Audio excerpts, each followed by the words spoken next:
Paul is going to be so happy with the backdrop of all the Detroit teams right over your head. Oh, my God, that's right. Trent might even get excited if he stops in.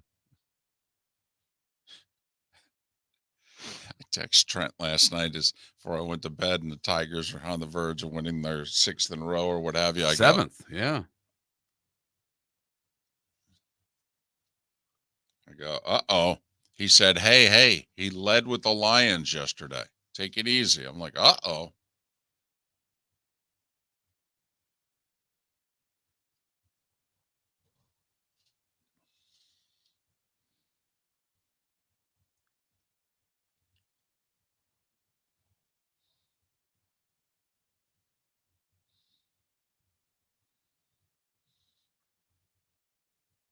Tigers are closer than the Cubs to the wild card. Oh, yeah.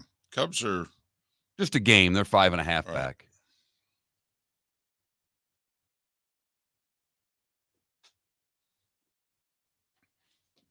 Huh. Oh, there's Coffin Ball.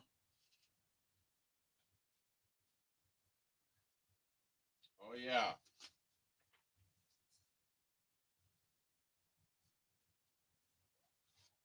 That's more important than the scans. What's that? It's the 3 signatures I need from you. Oh, okay. Yep. It's Detroit Paula's studio.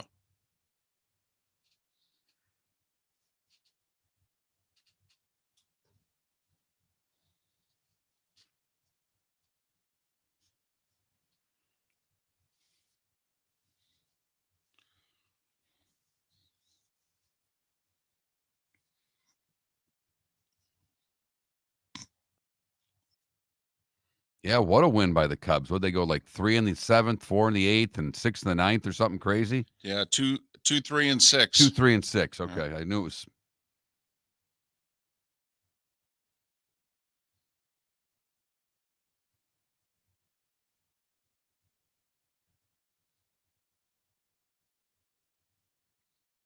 All I know is that we won a WNBA bet again. Darn right we did. And I didn't bet the second half of the doubleheader. That's because it was the White Sox. All right. And you said, I don't think I can do it. Good for you. Rangers won in the 9th. I thought Caitlin Clark got knocked out on a screen last night. I don't know if you watched any of the game. I saw the second quarter. I saw a decent amount of the first half, actually. And I watched, about that and a little bit of the third before I started nodding off. I mean, just another. Oh, yeah. And just drilled her. Yep. Like, she's got to get better getting her head up around. I mean, sure. This is a little on her, too. Yep.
Baby Jules, nice to be here again for, let's see, when I get to town, 4-ish. I'll be here about 20 hours.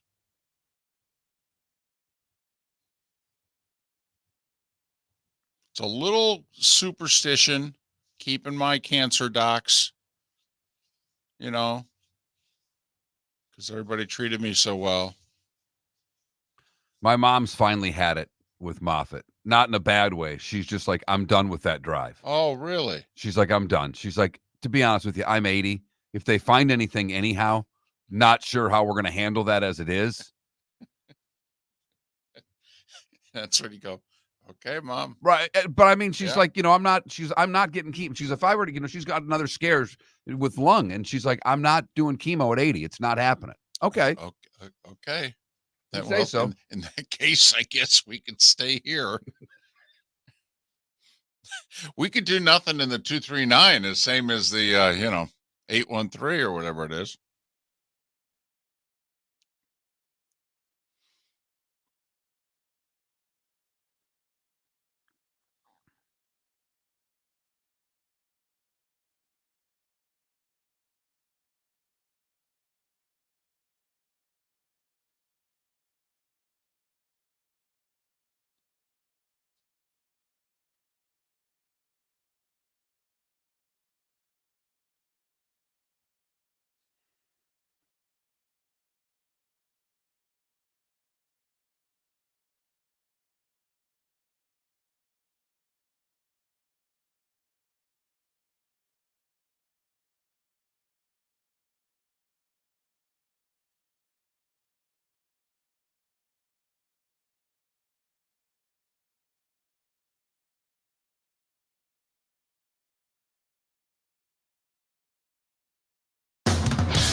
You're listening to Miller and Moulton, coming at you from the Floormeister Studios. Floormeisters, keeping it real.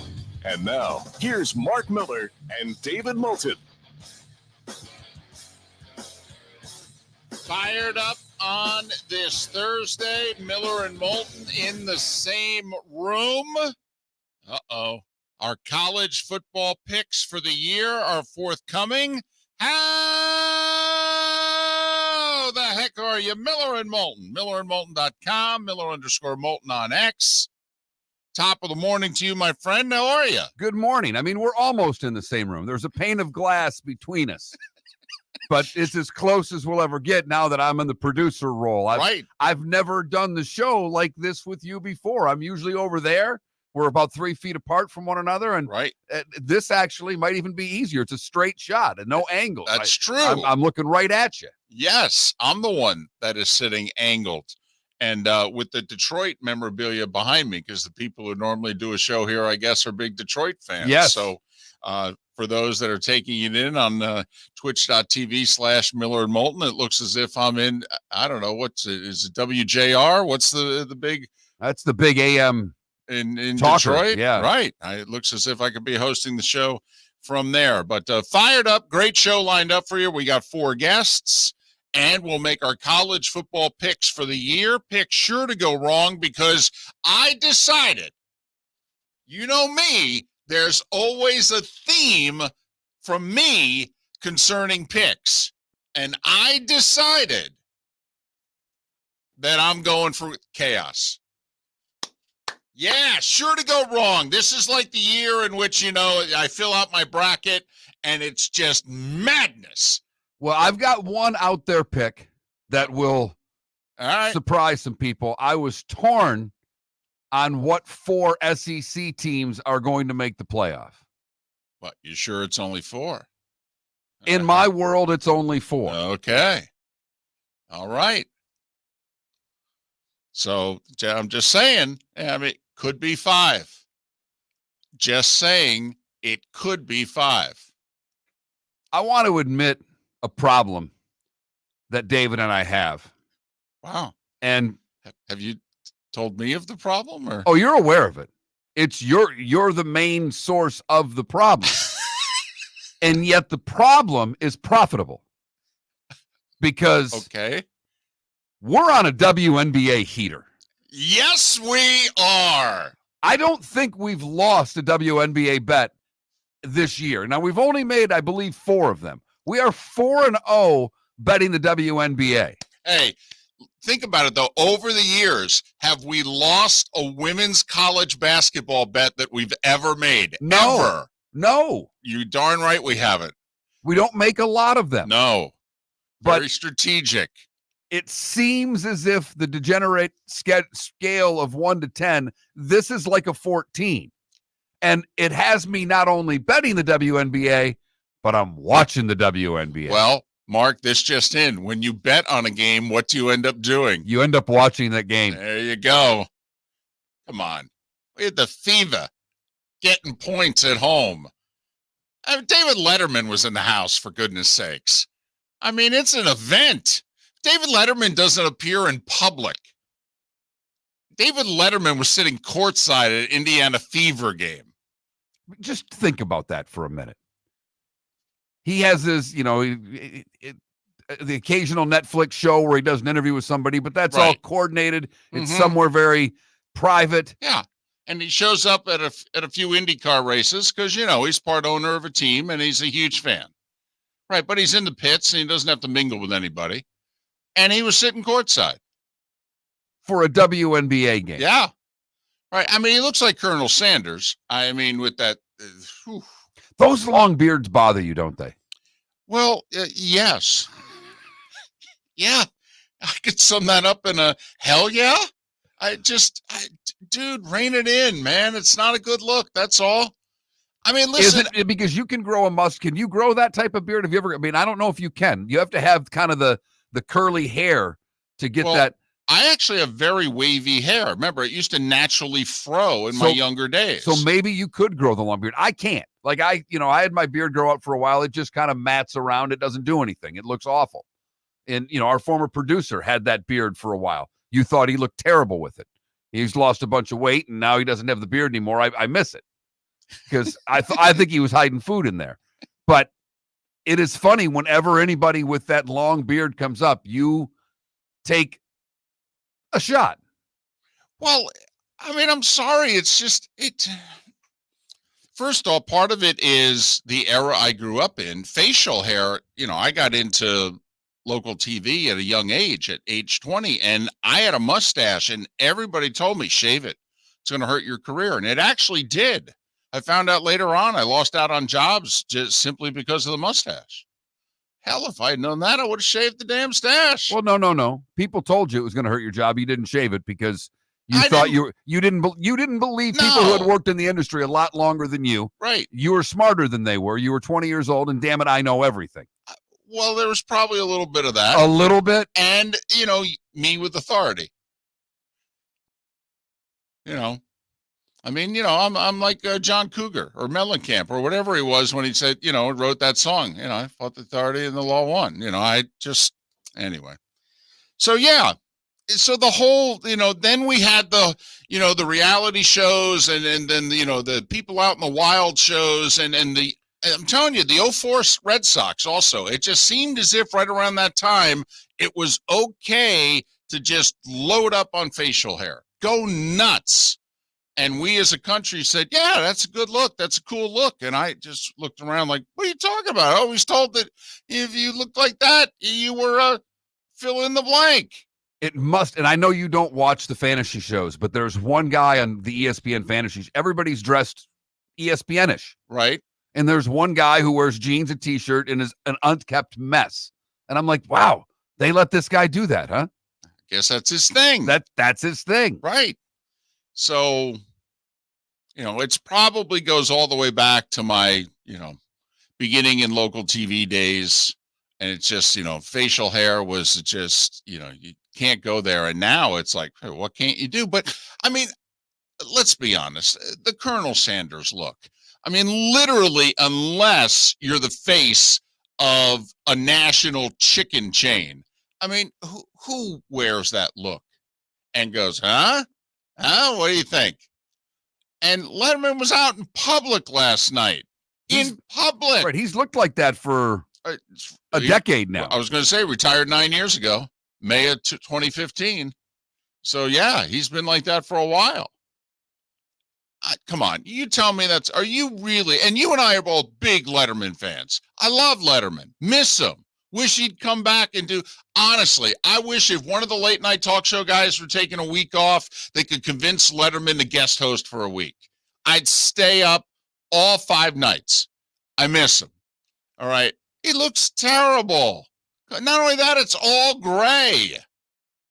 This just in, he's old. I understand that, but some people don't go gray. You are in your mid-50s. You have 4 gray hairs, okay? I have been gray since my late 40s. You know, some people just go gray. You're apparently not. I don't hold it against you, by the way. So far, so good. I think you look good. Thank you. No, I don't think the beard looks good. I just don't have the same problem with it that you do. Yeah. It bothers you. It does. Me, I think they look a mess. It does. But that's their choice to look a mess. I just figure it's more people that look at me and go, hey, that guy doesn't look so bad. But we are on a heater. There's no doubt about it. A WNBA heater. We had a home dog last night. All right. You know, those in the Twitch chat room who said they covered by a half. No, they were getting 3.5. They were a home dog against the second best team in the league and won by 4. So even if you looked at the bet wrong, you still won. Yeah. We're on fire. We've got football tonight. Oh, wait, and now we're going to bet football. We better keep that WNBA heater going because it's this football baseball thing that gets us in trouble. Does it ever? But we do. We have 21 college football games tonight. 21. Now, not nearly as many of them are televised as you think because the four-letter networks got that tennis tournament. So they're going to use the main channel. They are for football tonight. They're using the four-letter network, you know, the network. They're using that for football tonight. They're giving that to Dion. Prime time. They're giving that to Dion. Okay, but, you know, the Deuce, 2, whatever you call it, you know, that'll have tennis. And then I think ESPNU's got the Arkansas against Arkansas Pine Bluff game. You know, my godson's the punter for Pine Bluff. Wait a minute. He's still in college? That's what his parents are saying. Well, Mark, you know, COVID years. And now, for a punter? Now he's going for his master's. Of course, in God knows what. But yeah, sure.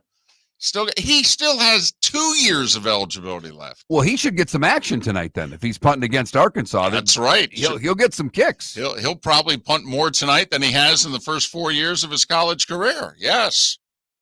So there you have it. And he's got a long last name that the announcers will totally. In fact, there's a part of me that wants to find out who the announcers are and try to DM them before the game starts. Okay. There's no way they're going to get his name right. His last name is Yurkunis. Are you sure you can say that on the air? I can. Okay. It's and then think Mila Kunis. Okay. Yurkunis. Okay. And actually, if you look at it, that's pretty close to how you should pronounce it. I have no confidence that they will get that right. And like you said, he may punt 11 times tonight. So they really need to get it right. Now I might have to watch a little ESPNU just to see if they get his name right or wrong. We've got it's a drinking game right there, the Yurkunis drinking game. And one other thing to consider, his first name is Shea. If by chance you watch this just to see if my godson's going to punt early tonight, he was named after the stadium. So when the Mets tore it down and moved into Citi Field, I called my best friend and said, hey, is my godson now called Citi? You should call him that regardless. I did for 3 years. Mother must love you. No, Mother was fine with it because she thought naming him Shea was absurd also. All right. Dad was like, you blankety blank. I'm like, well, you're the moron named him after a stadium. Well, at least it's Shea Stadium. There could have been, he could have been Kaminsky. Well, it's true. It could be Evermark or whatever. I mean, it's true, I guess. I mean, they could keep changing banks. Thank goodness they're not Philly fans. Miller and Moulton on this Thursday. We've got football to talk about. We'll make our college football picks for the year coming up. Visit Jason at the Diamond District. A natural diamond is the oldest artifact you will ever touch, and each is one of a kind. Jason and Todd at the Diamond District would like to meet you personally and share their love of natural diamonds and the positive impact of purchasing a natural diamond. We promise that in our vault sits the largest selection of GIA-certified natural diamonds at the most competitive prices in the world. Jason and Todd look forward to shaking your hand and welcoming you to their Diamond District family. Mark Miller for Molly Maid. Why Molly Maid, you ask? Trust. Moulton was a customer for 15 years. Affordability. Didn't I just say Moulton was a customer for 15 years? Worry-free services. Our professional house cleaners are fully insured and a 24-hour warranty. Call Molly Maids today at 239-774-5839.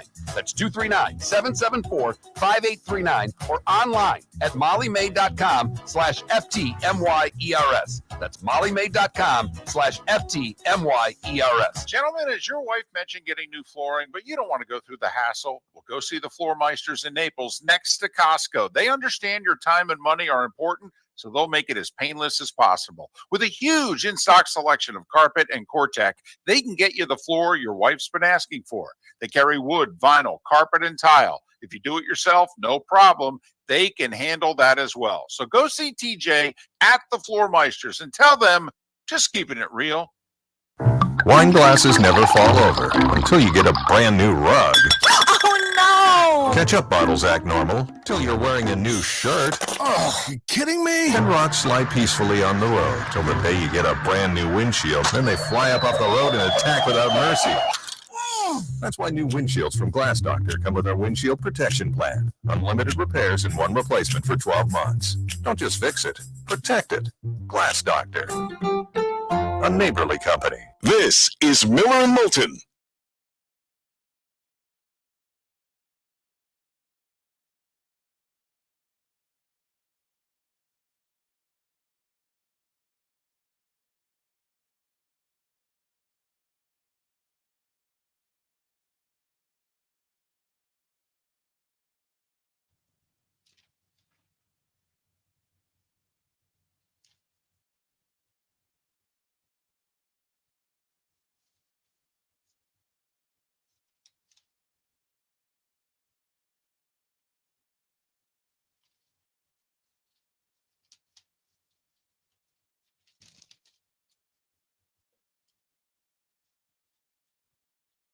Now, I'm not hearing anything, right? No, you shouldn't be. Okay. No, I turn off the commercials so we put us in audition so we don't have to hear them.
Ambient, we have a Colorado guest on the show today to break the game down. Yeah.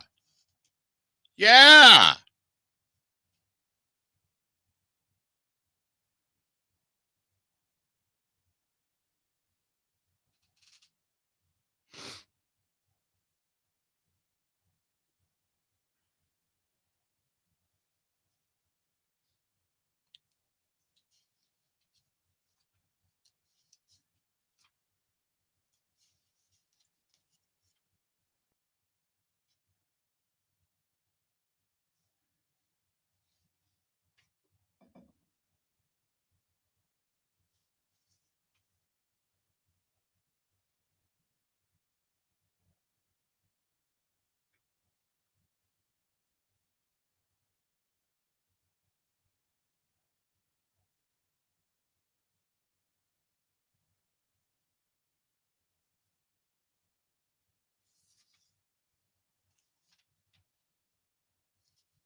20 seconds.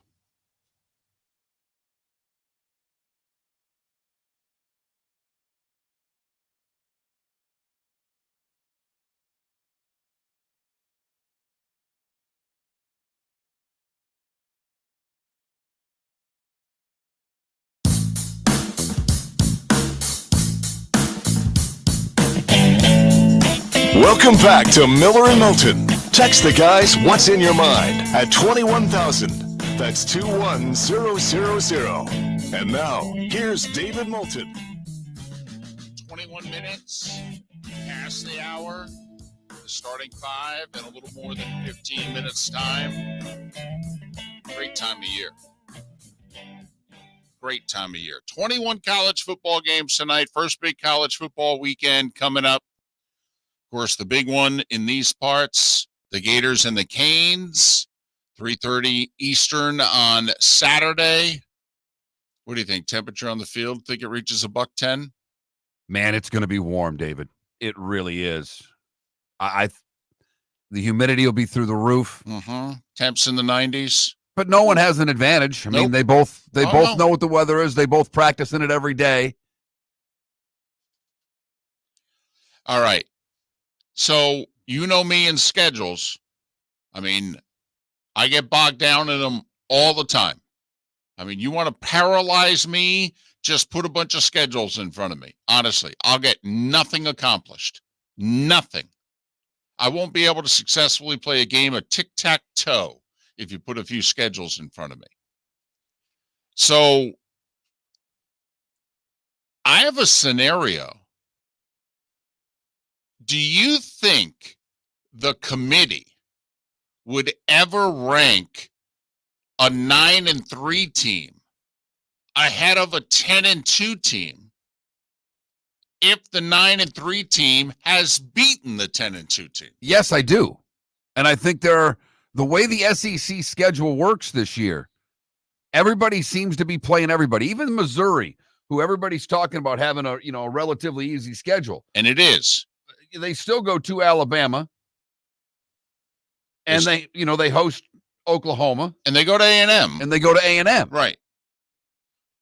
But I mean, there's a lot that they avoid. Obviously, there's a ton they avoid, right? But that's the team, David. They're 10-2. They lose to Alabama. Alabama's 9-3. I think Alabama's going, and I have that scenario, laid out, and. We said if you go 10-2 in the SEC or the Big Ten, you're going to get in. I mean, that's what we said all offseason. You go 10-2 in one of the Big Two, well, you're going to make the playoff.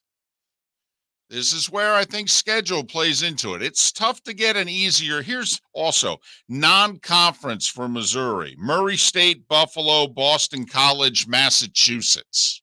Hello. Well, UMass is on the road, though. How did they ever get them to come to them? I don't know. But, I mean, and they host BC also.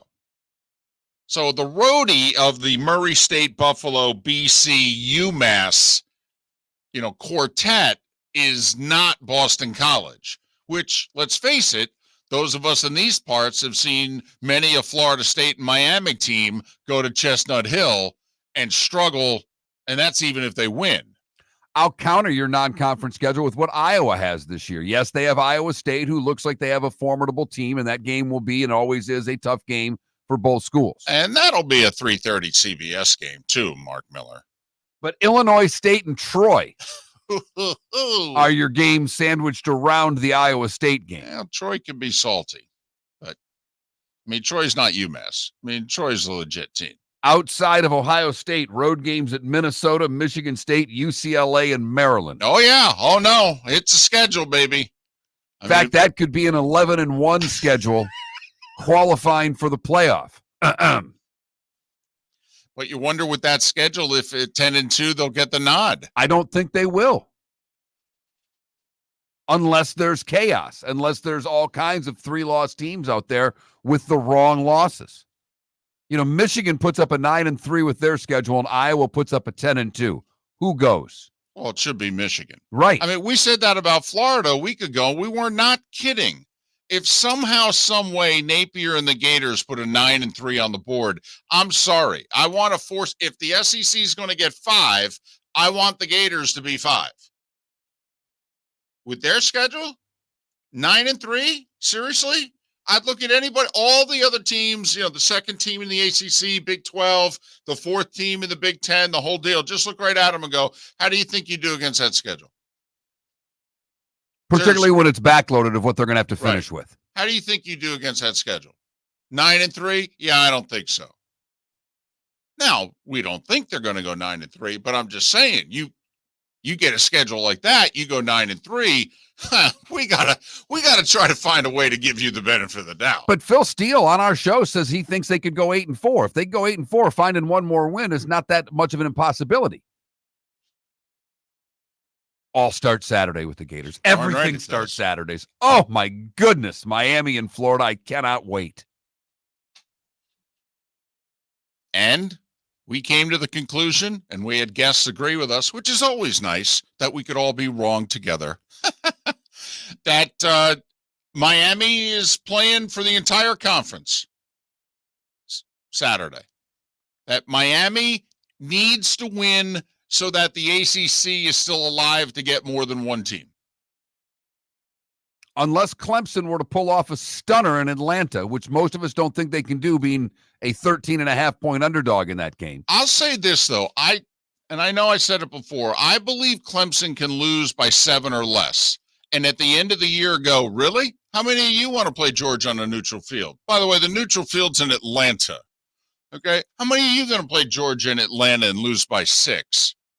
Just raise your hands. 6 is fine. 16 or more is a problem. Yeah.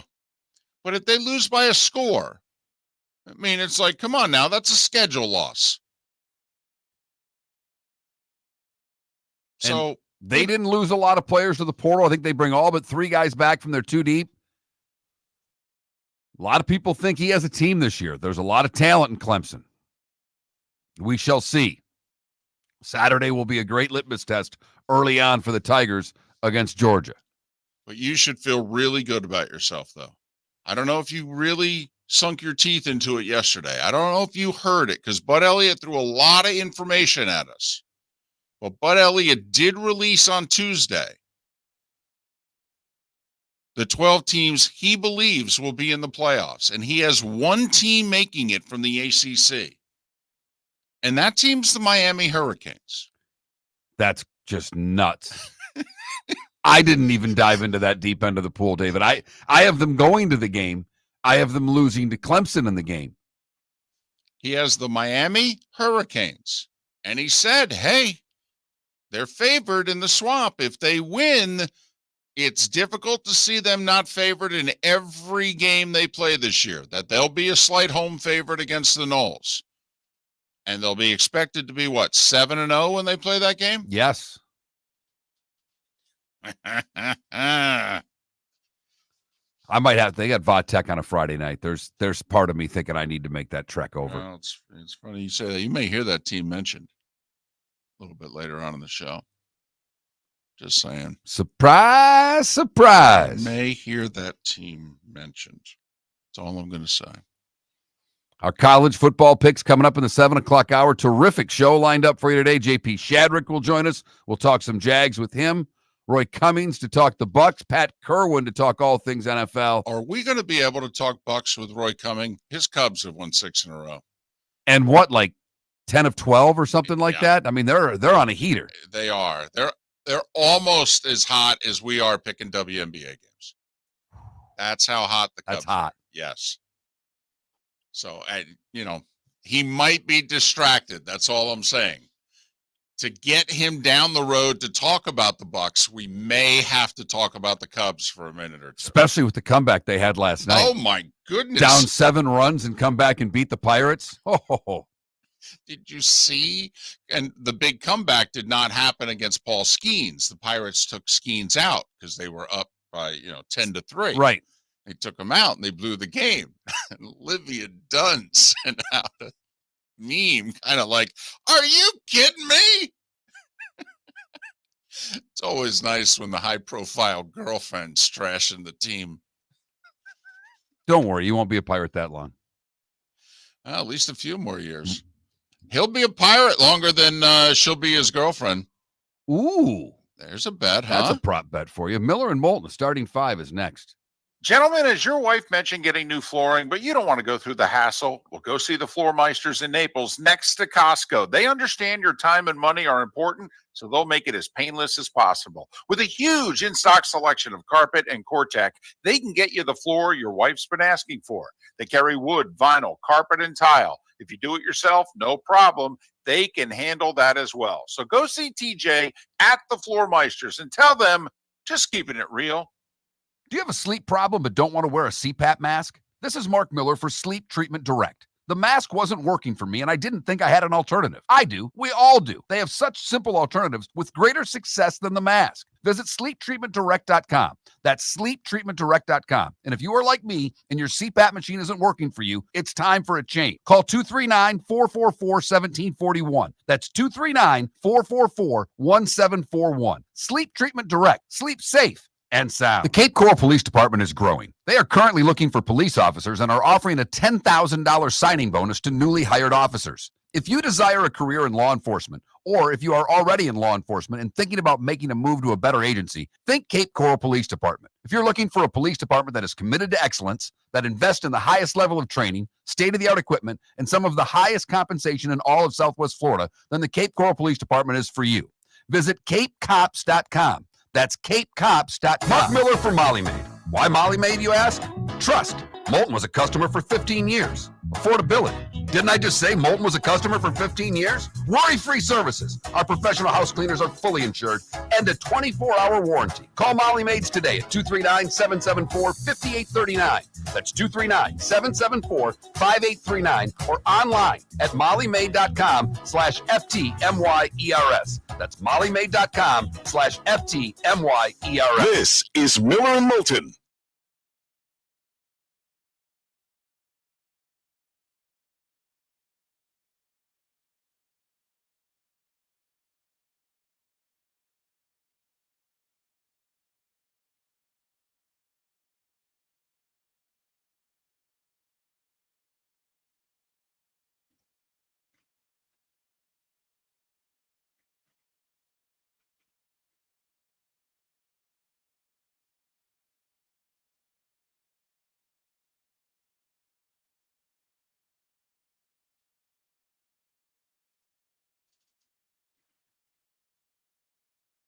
You know what I never did? I never sent out a tweet for the show today.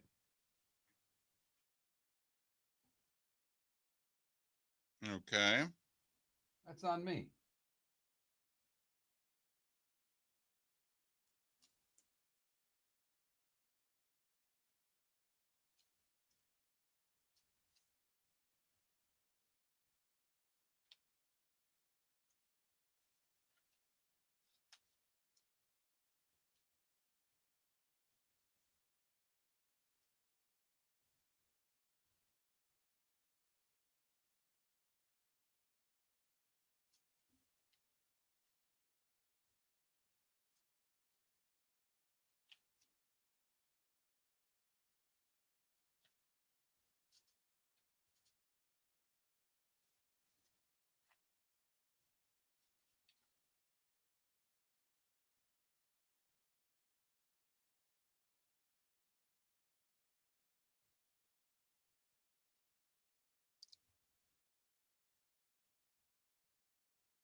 There's the show post. 2 segments late. What? I said, there's the show post. 2 segments late.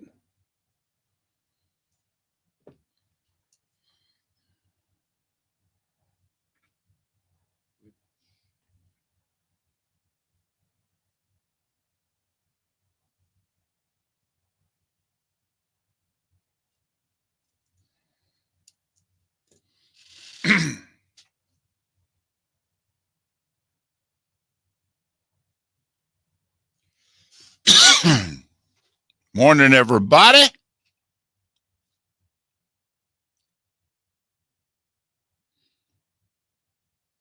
By the way, good poll question yesterday.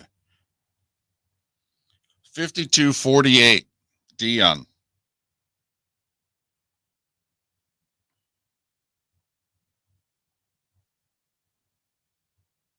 All right, poll questions up. What? Oh, yeah, what is it again? Which Power 4 Florida school have the most wins this football season?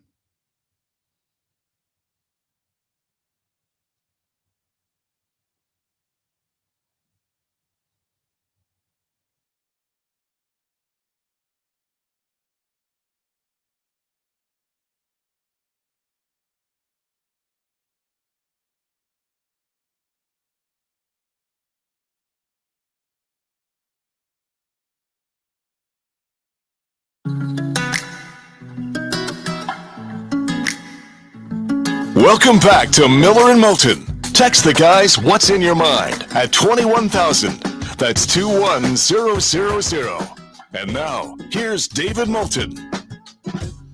Heck of a show lined up for you. JP Shadrick will join us in a little more than 20 minutes time. We'll talk the Jags and a little college football. He does a little college and NFL play-by-play for Westwood One. Roy Cummings to talk the Bucs. Pat Kirwan to talk all things NFL. We'll even head out to Boulder.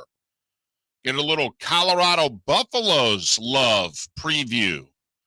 Just what's it like out there? Is this a national Dion thing and not a local thing? How big is it locally? After all, there's that team nearby called the Denver Broncos that usually suck all the oxygen out of the sports scene this time of year. But we'll talk to Jack Carlough, who covers the Buffaloes, about, well, Dion and the Buffaloes, which sounds like an R&B. A hip hop, not a hip hop, but like a R&B? a 60s doo-wop band. Right.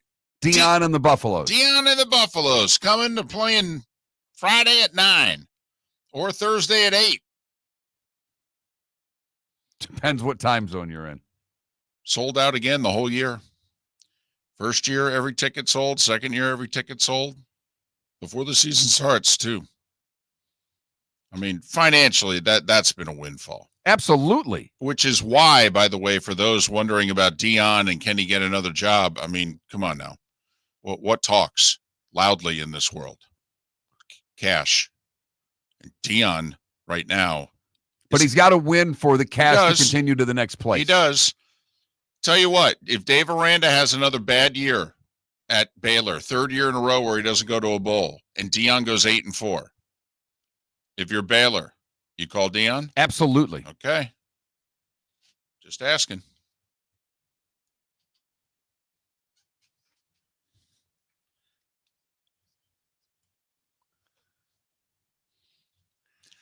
You know, with that angle of the camera, you got to do your Love Boat pose right there. I know exactly what you were doing. I was Isaac. I was serving drinks, baby. Love potion number 9. Come here, get some. Yeah. Listen, there was a lot of NFL news and sort of news yesterday. The day after teams got to 53, they could claim players on waivers and make trades. Taylor Heineke, you know, we pointed this out a month ago, said, has anybody looked at the LA Chargers quarterback room after Justin Herbert? I don't know if I'd want any of these guys playing. And, well, Taylor Heineke is going to back up Justin Herbert with the Chargers. LA trading a conditional 6th to Atlanta. So I believe it's just Cousins and Penix. I mean, maybe they got somebody signed to the practice squad, but the only 2 active quarterbacks for the Falcons, I believe, is the vet and the rook. Steelers named Russell Wilson their starter. They'll play at Atlanta in 10 days to open their season. Brandon Ayuk and Jamar Chase both did not show up for practice yesterday, and they were both supposed to. Ayuk had been medically cleared, and it was just the day after the head coach of the Bengals said, yeah, I think we've reached an understanding with Jamar. He'll be here every day. He shows up 13 minutes late in street clothes yesterday. Head coach comes out afterwards and says, quote, I may have spoken too soon. Cowboys signed running back Dalvin Cook to the practice squad for now. Most people think he will be active by their opener at Cleveland. Much was made of Desmond Ridder being cut by Arizona. He was signed the very next day to their practice squad. They also did the same with defensive end, or the Cowboys did the same with defensive end Carl Lawson, who they had brought in and then cut, but they signed him to the practice squad. By the way, Carolina made 6 waiver claims. Talk about how bad your roster is. 6 waiver claims, and somebody else made 4 yesterday, the Patriots. Those are what we think are the 2 worst rosters in the league, so it stands to reason that those teams are going to be active on the waiver wire because the scraps from other teams better than what they have. Patriots also cut wide receiver Jalen Reagor. Chiefs signed quarterback Bailey Zappi and running back Samaje Perine to their practice squad. And that's after they signed, Valdez Scantling to a contract. Schuster. I'm sorry, I got the 2 veterans confused. You know me, I'm good for that. Malik Neighbors, where are you on this? I know I've asked you this before over the years. So he wanted a single digit, and basically none of them were available. Now, we all think Daniel Jones' 8 will be available in a year, but it's not available right now. And so Malik Neighbors went to the family of the late Ray Flaherty, who, by the way, was the first ever jersey that the Giants retired. Might have been one of the very first numbers ever retired in NFL history because he played in the late 20s and early to mid 30s. He's a Pro Football Hall of Famer. So he went to the family and said, hey, any chance I can wear number 1? Now, we've seen this in college before. This is the first time I've ever remembered seeing this in the NFL. And the Flaherty family said, yeah, go for it. So Malik Neighbors of the Giants are going to wear number 1, even though the number's retired. I think it's a great honor. Particularly, you're talking about a player that played in the 20s. No one knows who the hell it is. Not at all. He means nothing to the fan. There's not a fan there that goes, oh, no, boy, you're wearing 1. I'm not going to the games now. And, okay. I know when I went on this diatribe previously, you all said, Moulton, just lighten up, Francis. Did you hear the Tom Brady rules the NFL put in place yesterday? I did. And Pat Kirwan did back me on this when we said, listen, you get access to a lot of information when you're part of the network broadcast team. And Brady wants to become part owner of the Raiders. There is no way the other teams are going to go for this. Well, the restrictions on Brady, who's yet to be a part owner, by the way, because the Raiders are trying to give him, by the way, 10% of the team, we found out yesterday. Not like 1 or 2%, 10% of the team, and they're trying to give it to him on a big discount. Yeah, that's the part that's not going to fly. The NFL owners don't deal in discounts for ownership stakes of teams. No. It doesn't work that way. But if it ever gets worked out, here are the restrictions on Brady. He can't go to any practices. He can't go to any production meetings, in person or via Zoom. He cannot criticize. When you're an owner, you cannot criticize the officials or any player in the league. How can he do the job? He can disagree with a call, but he can't say, the officials just don't know how to referee pass interference in this league. He can't say that. He could be suspended if you're an owner, if you say something like that. David, let me ask you a question. And I don't think you've been in production meetings, but obviously you work with 2 guys that are in them. Oh, no, I've been in them. Oh, okay. Especially with Monday Night Football, because the production meetings happen Sundays, and I'm in town. Oh, yeah. So the production meetings in the Receiver show that's on Netflix, they had a production meeting on film, which I was amazed they allowed that film to be part of the show. And I'm like, you know, and it wasn't anything really detailed. You weren't giving away state secrets. But, David, you learn things in these meetings. Oh, yes, you do. And you learn things that maybe you're not going to use in that broadcast. And you have to almost make yourself a note. You know, Kyle Shanahan told us this off the record. Do not use this. Yeah. And some coaches tell you a lot. A lot. How can you do the job without being in those meetings? And I'm being 100% serious. All you do is analyze the game. You don't have the insight. You have to form your own opinions off of film. Can you do the job without being in those meetings? You can. Would it be noticeable that you weren't in those meetings? I definitely think so. And I think that there would be times in which his play-by-play guy would have to say, well, Tom, as we all know, since you're not allowed in the production meetings, okay, head coach Shanahan told us yesterday, ... You know, that's going to make Brady look foolish. It could. It could. The other thing, the pressure that's going to be on the producer, director, and play-by-play guy, in theory, they're not supposed to share this information with Brady. I mean, they're allowed in the production meeting, but Tom's not. But they're all taking notes. What, are they not going to share the notes with Brady? It's a tough spot. Yeah. Listen, I don't think he's going to become part owner of the Raiders for that reason and the money. Oh, yeah, and Fox is paying him $375 million over 10 years. Baseball. So the Nats beat the Yankees, but the Dodgers beat the Orioles. So the Yankees still lead by a game. Ohtani homered and stole 2 bases on his bobblehead night.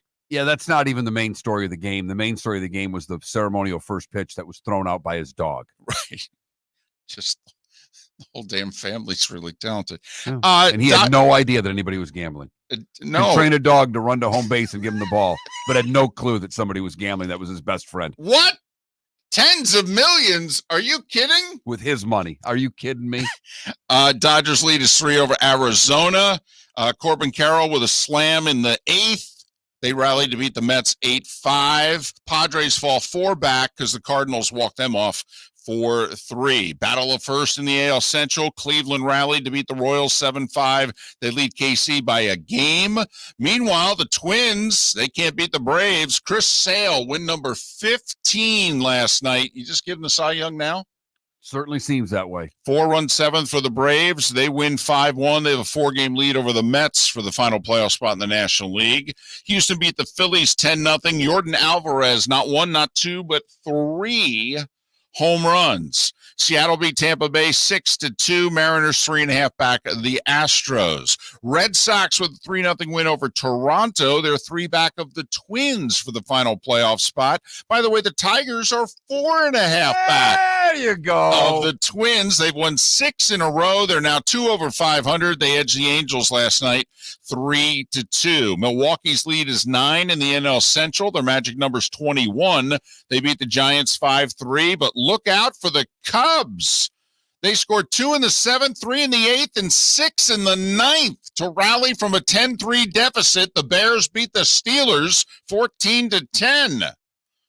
Our Reds have lost 3 in a row. Oakland beat them 9-6. Colorado took advantage of 4 Marlins errors to win 8-2. And, Mark, you were a smart man. White Sox lost the first of 2 yesterday, and you said, well, if they lose the first, I can't bet money on the White Sox to win the second. And Texas scored in the 9th to beat them and sweep them 3-1 and 4-3. U.S. Open men's side, no upsets of note yesterday. Djokovic, Zverev, Dimitrov all won. The American trio did well. Fritz, Shelton, and Tiafoe, they all won in straight sets. The 6-seed Rublev was down 2 sets, but won in 5. On the women's side, there were a couple of upsets. The 8-seed Krejcikova, who won Wimbledon, she got bounced in the second round, as did the 12-seed Kasatkina, who got beat by an American. Otherwise, 2nd-seed Sabalenka, 3rd-seed Coco Gauff, Madison Keys won, Emily Navarro won. So most of the American women doing well yesterday. And finally, our WNBA heater continues. We said the Thiva at home getting 3.5. Bet them. Heck, we should have bet the money line. Probably right. Because we said they were going to win. They were getting 3.5, but we just played it safe. We took the 3.5. They were up 9 at the half, but Connecticut came back, tied the game, took a lead in the fourth, actually. It was tied with under a minute and a half to go. Caitlin Clark, have you heard of her, Mark? Driving layup to give Indiana the lead for good. They won 84-80. It's nothing about her scoring that impresses me anymore. It's her passing. When you watch her now, with Iowa, they weren't all as good as her. Now all the players are at least close to equal, and they run lanes, and she hits everybody. And they put a compilation together the other day of all the missed layups of players that she hit in transition, and that if they were making their layups better, what her assist numbers would be. Well, that's still a bone of contention with me when I watch. They're missing layups. They shouldn't miss layups. They're professional basketball players. And at 8 minutes before the hour, that was the starting five. 5 big stories, or in today's case, 38 big stories you need to know here on Miller and Moulton. I'm going to start keeping track of the stories, and I'll finish that segment with that. How many stories we actually needed to know. Okay, fine. First off, it shouldn't be stories. We should rephrase that. It's subjects. NFL, MLB, tennis, WNBA. There were actually only 4 subjects. And I could have mentioned college football, 21 games tonight. By the way, one of them's UCF at home taking on that powerhouse called New Hampshire. Leads us right to our poll question. Which Power 4 Florida school will have the most wins this football season? UCF, Miami, Florida State, or Florida? Miami's going to run away with it today in early voting. They're going to run away with it, period. Over 63% of the vote so far for the Canes, David. Worth noting, our poll question yesterday, good response. Mark, turned out to be an excellent question by you. Which coach are we more down on based on their preseason actions? Dion for banning the Denver Post guy. Dabo for no longer taking calls on his coach's show. Dion won a close 52-48 vote over Dabo. It's a good poll question. Good job by us. Hey, JP Shadrick's going to join us. We'll talk some Jags and maybe a little college ball next. Do you have a sleep problem but don't want to wear a CPAP mask? This is Mark Miller for Sleep Treatment Direct. The mask wasn't working for me, and I didn't think I had an alternative. I do. We all do. They have such simple alternatives with greater success than the mask. Visit sleeptreatmentdirect.com. That's sleeptreatmentdirect.com. And if you are like me and your CPAP machine isn't working for you, it's time for a change. Call 239-444-1741. That's 239-444-1741. Sleep Treatment Direct. Sleep safe and sound. Gentlemen, as your wife mentioned getting new flooring, but you don't want to go through the hassle, well, go see the Floor Meisters in Naples next to Costco. They understand your time and money are important, so they'll make it as painless as possible. With a huge in-stock selection of carpet and Cortec, they can get you the floor your wife's been asking for. They carry wood, vinyl, carpet, and tile. If you do it yourself, no problem. They can handle that as well. So go see TJ at the Floor Meisters and tell them, just keeping it real. The Cape Coral Police Department is growing. They are currently looking for police officers and are offering a $10,000 signing bonus to newly hired officers. If you desire a career in law enforcement, or if you are already in law enforcement and thinking about making a move to a better agency, think Cape Coral Police Department. If you're looking for a police department that is committed to excellence, that invests in the highest level of training, state-of-the-art equipment, and some of the highest compensation in all of Southwest Florida, then the Cape Coral Police Department is for you. Visit capecops.com. That's capecops.com. Honey, you want to come out? I haven't seen you since Glass Doctor installed our custom shower enclosure. No thanks. Well, you can't keep eating breakfast in the shower, and laminating your magazines is getting expensive. You remember we have guests coming over tonight, right? Oh, I'm sure they'd love to see the shower. It's our neighbors, and I highly doubt they want to be hanging out in our bathroom. The shower is so good, you'll never want to leave. Visit glassdoctor.com today and schedule an appointment online. Visit Jason and Todd at the Diamond District. A natural diamond is the oldest artifact you will ever touch, and each is one of a kind. Jason and Todd at the Diamond District would like to meet you personally and share their love of natural diamonds and the positive impact of purchasing a natural diamond. We promise that in our vault sits the largest selection of GIA-certified natural diamonds at the most competitive prices in the world. Jason and Todd look forward to shaking your hand and welcoming you to their Diamond District family. Mark Miller for Molly Maid. Why Molly Maid, you ask? Trust. Moulton was a customer for 15 years. Affordability. Didn't I just say Moulton was a customer for 15 years? Worry-free services. Our professional house cleaners are fully insured and a 24-hour warranty. Call Molly Maids today at 239-774-5839. That's 239-774-5839 or online at mollymaid.com/FTMYERS. That's mollymaid.com/FTMYERS. This is Miller and Moulton.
Do you have to click JP and bring him on board? I do. Morning, sunshine. Nope, hang on. JP, you there? Can you hear us? Morning. I got you. You got me? I got you. All right. It would help if I plugged in the headphones. That's Well, and it would help if we sent you a link. It's early for all of us. It's all right. It's okay. Good morning. How are we doing? It Doing is well. the first time I have seen you with the unshaven look in a long time. Look at you. I kind of like it, but I don't know if I can swing it full time. Why not? I don't know. It's just not. I don't know if I could do that. It's a Well, lot of upkeep. It's like you got to like trim it, and I don't know. you could pretend you're in radio again. Just, get to a point where it drives you nuts, shave it, and then slowly just let it grow till it drives you nuts again. Pretend I'm in radio again. I think Yeah. I'm in radio. Like we've been in radio. We are. This is what we are. It's called Multimedia now, I suppose. I know. Well, you're a big deal. So No, you. I'm talking about you guys. Oh, yeah. Right. Hey, what's your you got a college game? I've got I've got 4 on the schedule and 4. No, I meant this weekend. Are you No, I'm going to Tuscaloosa as a fan. Oh, look at you. I haven't been to a Bama game as a fan with a ticket since college, 20 years ago. So I'm taking my mother, and we're going to go tailgate, and we're going to go to the game. All right. awesome. That's fantastic. Yeah, I'm excited. Good deal. So my first work game is September 21st, UCLA LSU. Yeah. I'll be a butt whooping. UCLA's going to be bad this year. All right, here we go, guys.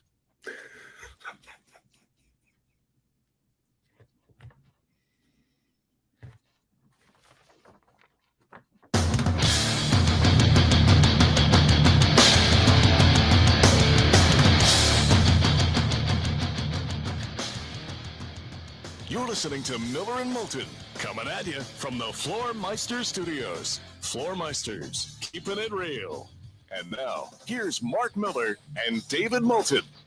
Hour 2 of Miller and Moulton on this Thursday. 21 college football games tonight. A few of them actually involving ranked teams.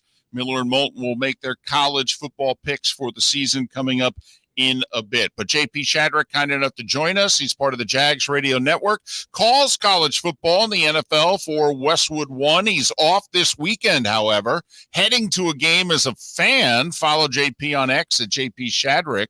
Hey, look at you heading back to your alma mater this weekend. Yeah, it's been a long time, since walking in with an actual ticket to a game and sitting out there a few hours before, tailgating and all that. I mean, you always get to see it when you're walking in working, but I figured, what the heck, slide down to Tuscaloosa and see some family and do it all in one big trip.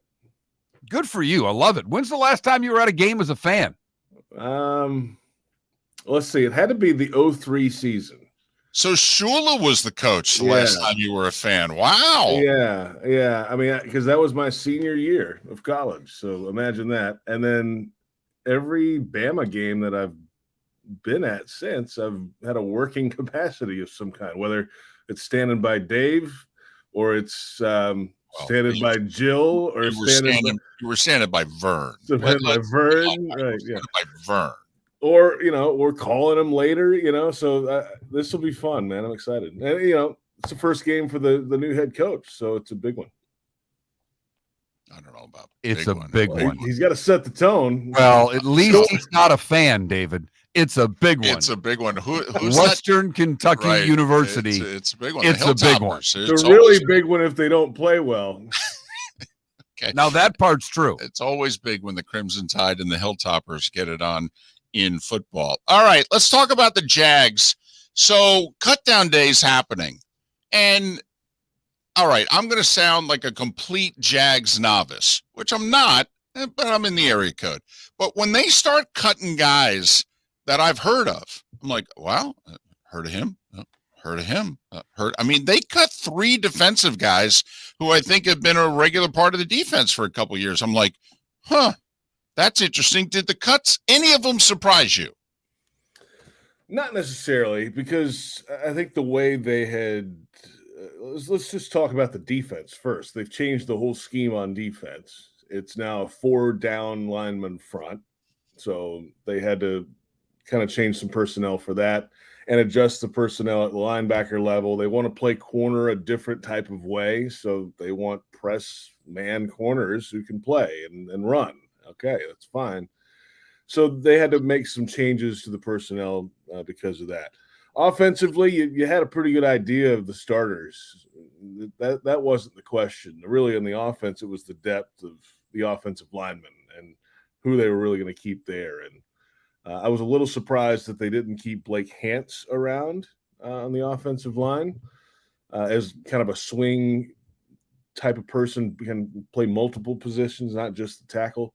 But hey, they kept the guys they kept, and they feel like they're strong up front. So we'll see. I guess we'll find out. But the defense is the one that's really the one that we don't really know a whole lot about. We haven't seen the defense actually play and scheme and put the starters out there. And what is the actual rotation going to be? Because there will be some up front. But I wasn't as surprised as maybe you might have been as some of these names that they were going away. All right, new scheme on defense, but is it a new philosophy for the team, JP? Because last year, when we were talking to you at this time, it was score 30 points. It's not worry about the defense. We're gonna just outscore teams, and they didn't. They did early, but that didn't work out the way they wanted to. Is this a philosophical change of how they're going to approach the games from a defensive standpoint, or is this still an offense first team? Well, I think it's still an offense first. Probably overall philosophy, just because by the nature of the head coach. And I think now there might be a little less of the head coach having to lean on the defense to really kind of see what's going on over there. I think he's, with the new defensive coordinator in, I think he's just basically given him the keys and said, hey, figure out defense. Like and I'll figure out the situations at the end of half in the game if you need it. But I think that's where Ryan Nielsen comes in, and there's a little bit of a trust factor there until there's not, right? He's got to go play, and they've got to play well. So that gives the head coach an opportunity now to focus a little bit more on the offensive side. That's my opinion on it.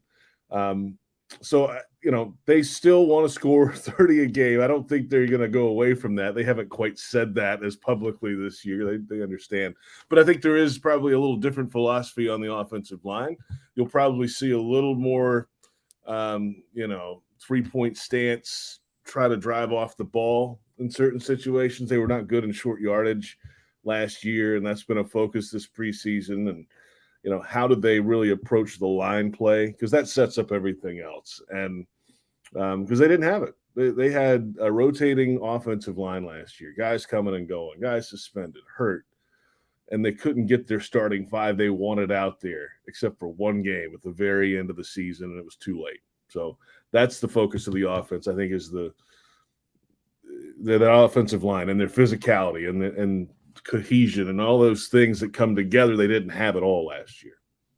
To me, it looks like a challenging schedule.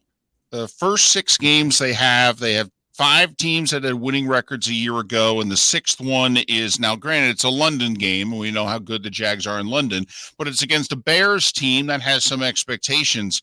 I mean, I think you only have 4 games on the schedule this year, maybe 5, against teams that had losing records a year ago, and a couple of those teams people have expectations for this year. This schedule jumps out to me as challenging. How do you look at it? But yeah, it's a second place schedule, so it's always going to be somewhat challenging, coming the way the schedule makers make it.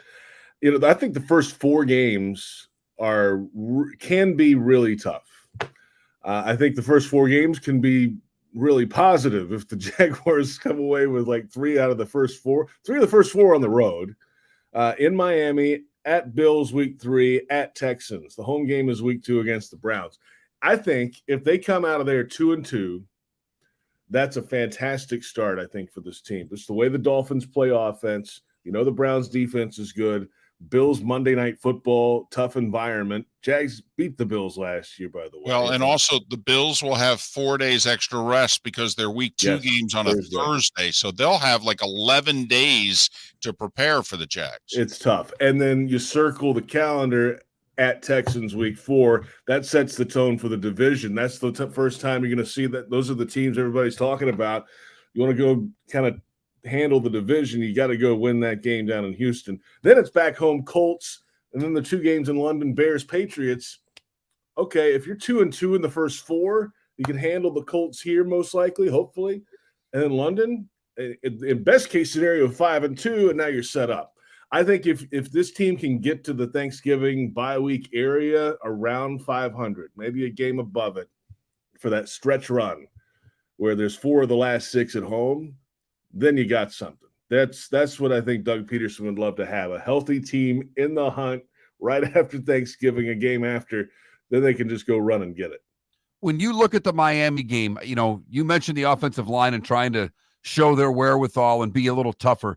To me, they can prove so much in week 1 because I don't think Miami's a tough team in the trenches. And if the Jags are going to be a tougher team this year, what a great time to find out if they can do that against a team that their defense won't be up to par. New defensive coordinator, still no Chubb to start the season.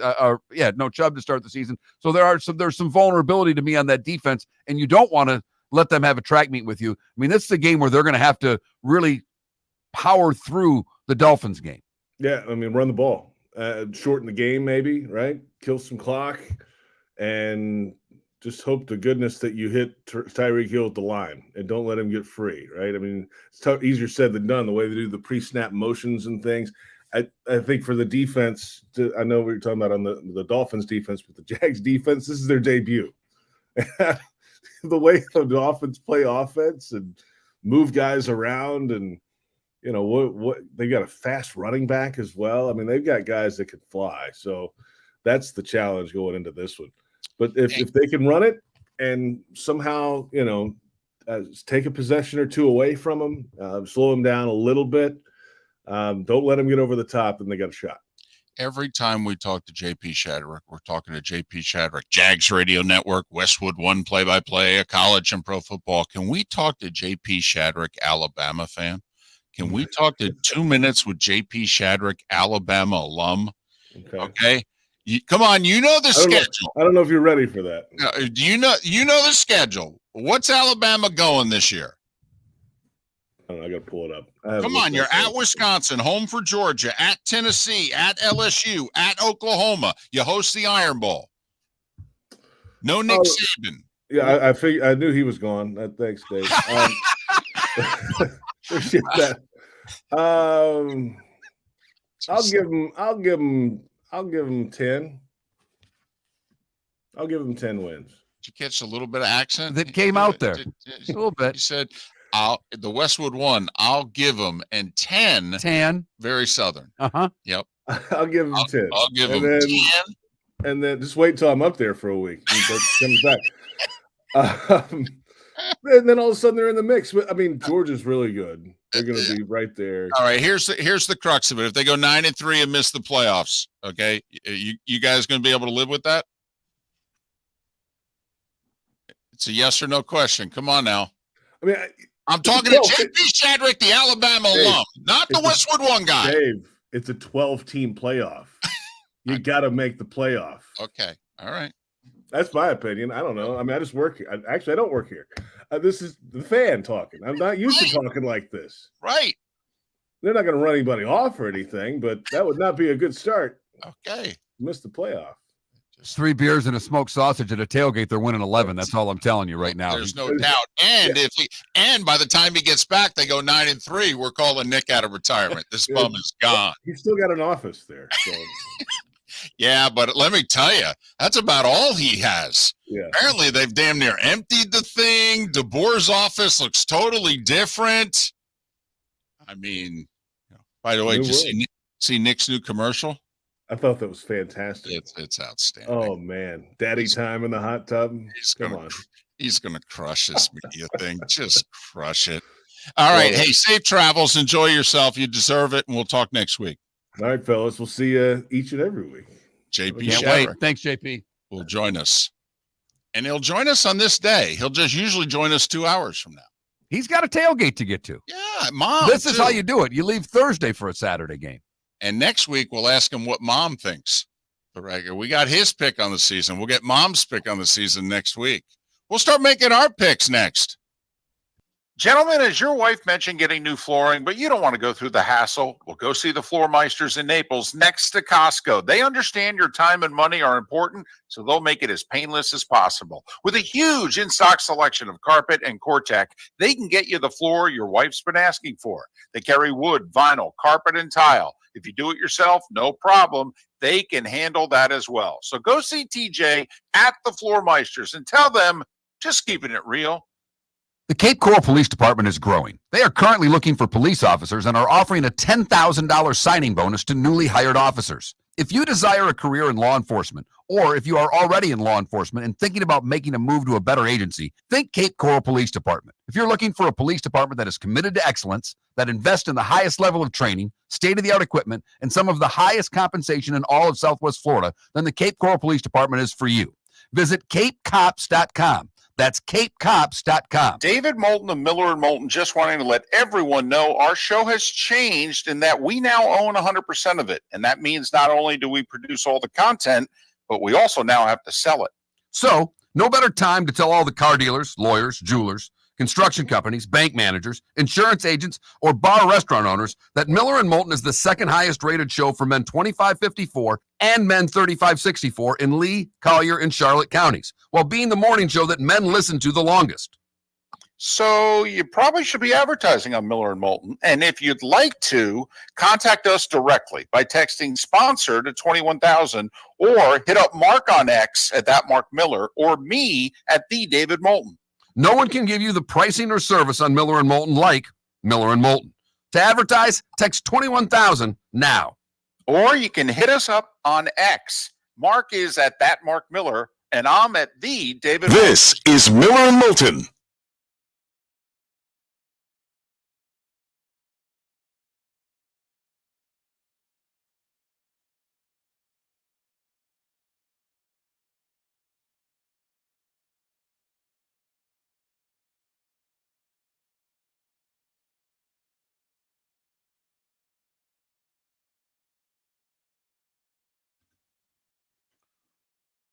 Is it safe to say that your mom's least favorite guest is JP Shadrick because he calls you Dave? I don't know. But it's tough to dislike JP. It's very true. Pat calls me Dave. So, but she likes him because she knows he's a nice guy. Plus, my mom's got a soft spot for Alabama because of Joe Namath. Okay. So he gets points for that.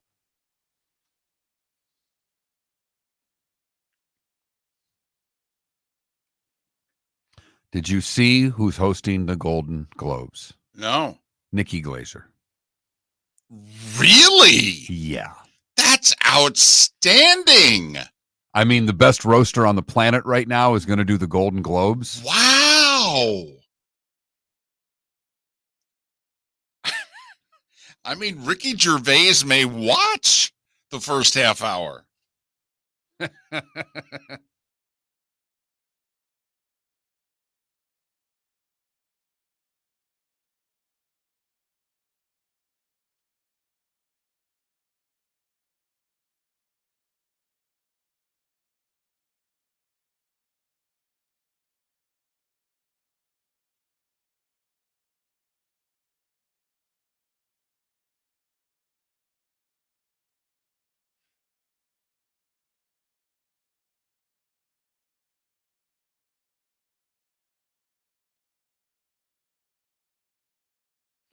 I'll watch. I'm all in. Definitely. I saw it and thought it was a joke. I had to look it up to make sure I was right.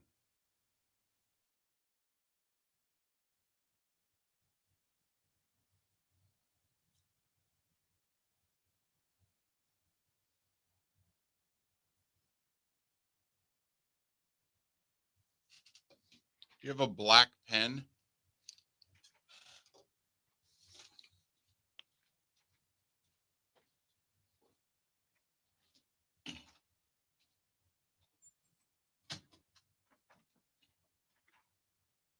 The black? Yes.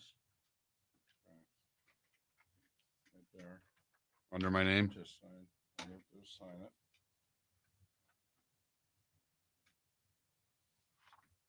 Same thing.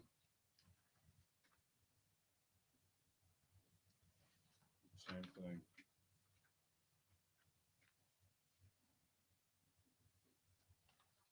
Okay. And the signatures were on August 9th. Okay.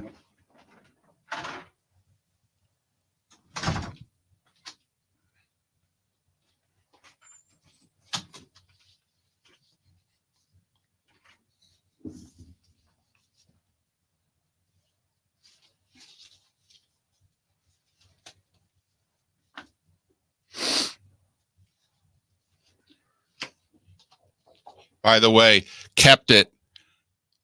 Yet to use it, but we keep it just in case Bill, Ed, and I need it for Monday Night Football. That's funny.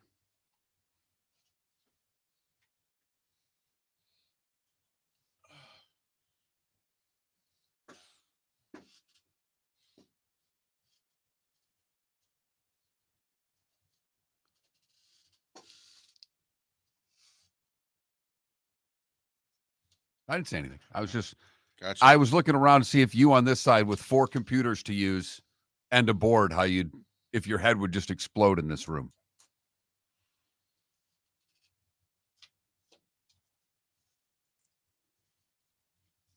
And to those of you asking why USF isn't on there, there are only 4 slots on the poll, and they are not a Power 5 team. Right. And then that's why, the poll question says Power 4.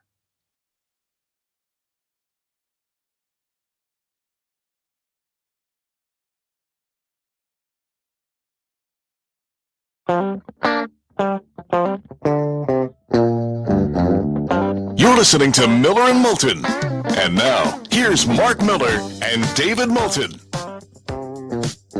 21 minutes past the hour. Roy Cummings to join us. Talk a little Tampa Bay Bucs 40 minutes from now. Pat Kirwan in a little more than an hour. We'll talk the rest of the NFL. And we'll head out to Boulder in the Diamond District bonus hour and talk a little Dion and the Buffaloes, our new R&B band that we're big fans of to support the, start of the season. 8 o'clock on the 4-letter network, Dion and the Buffaloes taking on, the Bison. Okay. You got your Buffaloes. We got our Bison. Okay. Yeah. Wish they had their safety. Yeah. I mean, their best defensive player, North Dakota State's best defensive player, not in the game. Also, new head coach, probably not the ideal spot for North Dakota State. I will say, though, Oklahoma State playing South Dakota State, 2-time defending FCS champion. It's I don't know if Mike Gundy realized what he was doing there. He's responsible for the schedule. He's been there long enough. Yep. It's not like an AD snuck this one past him, David. No, I know they schedule these things 8-10 years in advance, but don't know what to tell you. It's not like Nick, his first year at Alabama, in which he turned around and he went, who the hell scheduled this Georgia Southern game? Hey, you want to start making some college football picks? I'm ready. All right. How about this? Yes or no? Notre Dame, their record, and will they be a playoff team? Notre Dame is going to be a 10-2 playoff team. I agree. I don't know necessarily if that gets them a home game in the playoffs or if that puts them on the other side based on what the SEC teams do. I think they're right around that 8, 9, 10, spot in the playoffs. Because I do think that the College Football Committee is going to be favorable to the losers of the SEC and Big Ten championship games.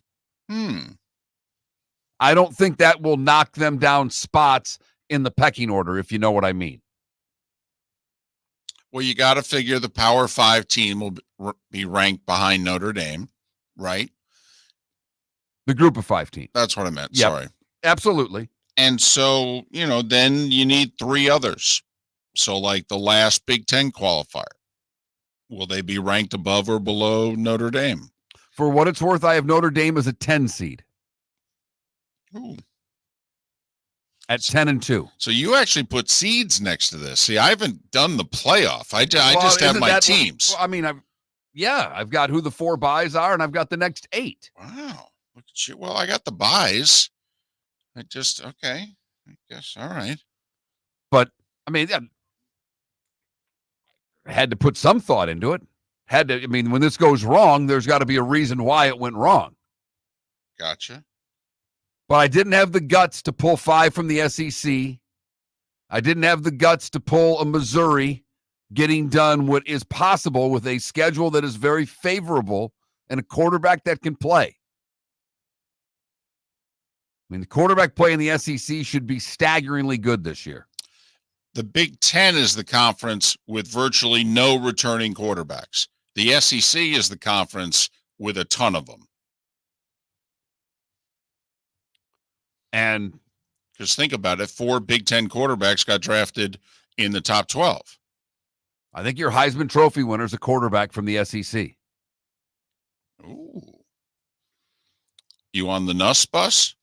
Did you hear Bud Elliott yesterday? Go Nuss bus. He's big on Nussmeier. Right. I'm big on the player from the best team. Oh, so you're winning the Heisman. So you're a Carson Beck guy. I am. Okay. All right. I am. That offense is going to be really good this year. By the way, how many Heismans have Georgia won since Herschel? That'd be 0. Yeah. Well, that's like before Mark Ingram. Alabama had never won a Heisman before. We threw that stat out there mid-season in 2009, and people were like, what? And I think that helped start the, Ingram for a Heisman. It's kind of like, wait a minute. We've never given the Heisman Trophy to an Alabama player before. And it didn't hurt that they were, unbeaten that year. Won the SEC and then the Natty. All right, let's start in the ACC. I've already given my prediction last week on air, but I have Clemson beating Miami for the ACC title. I have Clemson beating Virginia Tech. It's a very sneaky pick with the Hokies. I think NC State is actually going to be the team positioned to qualify for the ACC championship game and will lose late at Georgia Tech. So that the Thursday night game at Georgia Tech. So that the Hokies, and Mark, you mentioned the game, which is a sneaky big one. Va Tech at Miami on a Friday night. It's a big game. Big game. Also, I'm picking Miami to lose Saturday, even though I think they're the better team. And I think that will, impact them. I'm just counting on a little swamp magic. All right, just like 2 years ago when Florida, the lesser team, beat Utah in the season opener.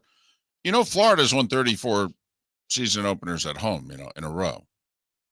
That's a trend. I mean, week one at home, 34 in a row. Not like they usually play a lot of teams week one at home. I mean, no, I gotcha. But, at 34 in a row. I mean, that's the first Bush presidency. So Virginia Tech will play Clemson twice then? Yes. And lose to them twice? No. Whoa, there it is. There is the first moment of chaos in our predictions. David Moulton taking Virginia Tech to win the ACC. No. I have Clemson over Va Tech. Oh, okay, but I think when they play in the regular season, Va Tech wins. So Clemson gets the revenge in the ACC. Clemson gets the revenge in the ACC title game. Oh boy. Yeah. Well, and I have Clemson beating Miami, so both of us have Clemson going to the playoff. Now, with that being said, you must have the ACC also as a one-bid league. I do. I have Clemson as the 3 seed. As do I. Well, we're starting off. Well, but that's an easy one because there's 4 buys. Right. And the top 4 conferences get the buys. That's just putting Clemson ahead of the Big 12 champ. Now, would I have picked Florida State to win the ACC if they had beaten Georgia Tech? Maybe. I was on the fence about that before the game because I thought they were going to lose 3 games this year anyway. So, but there's no doubt. I mean, to lose their conference opener, I mean, that's a big one with what they have on their schedule to follow. Let's go Big 12. Okay. How do you see the championship game in the Big 12 going? So I'm a little worried about my pick because late in the year, Iowa State's at Utah. But, Mark, I think Iowa State's beaten Iowa in a week and a half. All right. It's blasphemy on this show. I know. And not only that, it's Iowa State winning on the road, which they never do. But I think the Iowa quarterback situation is a disaster, an absolute disaster. McNamara's not healthy and don't know if he's any good, quite frankly. So I think Iowa State's going to get off to a great start this year. I think they have a favorable schedule. I am worried late in the year they got to go to Utah. Don't think they're going to win that game. But I have Iowa State and Oklahoma State in the Big 12 title game. And I have Iowa State beating Mike Gundy's Cowboys, and the Cyclones are your 4 seed. I also have the Cowboys going to the title game because what you have to do in the Big 12 now, believe it or not, is you have to be able to run the football and stop the run. Conferences changed the way they played football the last couple of years, and it is a run-first conference. That's why Utah jumping into the conference makes all the sense in the world to me. They run the ball really well. They're as tough as any team that plays college football, and they can stop the run. The Utes are going to take care of business their first season in the Big 12. They're going to take down Oklahoma State. They will win the Big 12, in my opinion. They will be the 4 seed in the tournament. We will get to the big boy conferences, the Big 10 and the SEC on the other side as Miller and Moulton make their college football predictions. Thanks for listening. Do you have a sleep problem but don't want to wear a CPAP mask? This is Mark Miller for Sleep Treatment Direct. The mask wasn't working for me, and I didn't think I had an alternative. I do. We all do. They have such simple alternatives with greater success than the mask. Visit sleeptreatmentdirect.com. That's sleeptreatmentdirect.com. And if you are like me and your CPAP machine isn't working for you, it's time for a change. Call 239-444-1741. That's 239-444-1741. Sleep Treatment Direct. Sleep safe and sound. Visit Jason and Todd at the Diamond District. A natural diamond is the oldest artifact you will ever touch, and each is one of a kind. Jason and Todd at the Diamond District would like to meet you personally and share their love of natural diamonds and the positive impact of purchasing a natural diamond. We promise that in our vault sits the largest selection of GIA certified natural diamonds at the most competitive prices in the world. Jason and Todd look forward to shaking your hand and welcoming you to their Diamond District family. Wine glasses never fall over until you get a brand new rug. Oh, no! Ketchup bottles act normal till you're wearing a new shirt. Oh, you kidding me? And rocks slide peacefully on the road till the day you get a brand new windshield. Then they fly up off the road and attack without mercy. That's why new windshields from Glass Doctor come with our windshield protection plan. Unlimited repairs and one replacement for 12 months. Don't just fix it, protect it. Glass Doctor. A neighborly company. Mark Miller for Molly Maid. Why Molly Maid, you ask? Trust. Moulton was a customer for 15 years. Affordability.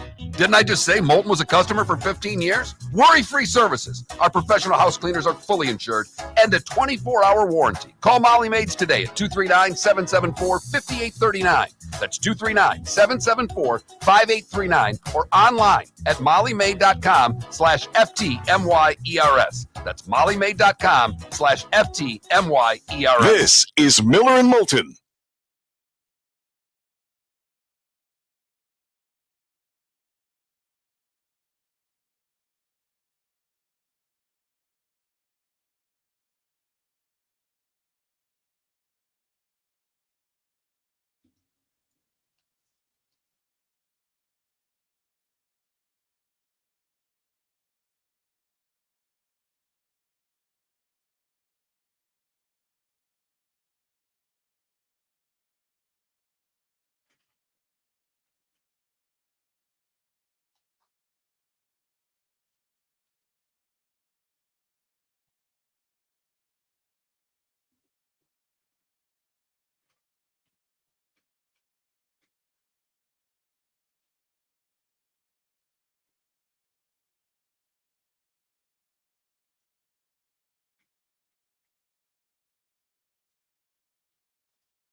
John coming in at 9:20 to do Guess the Network.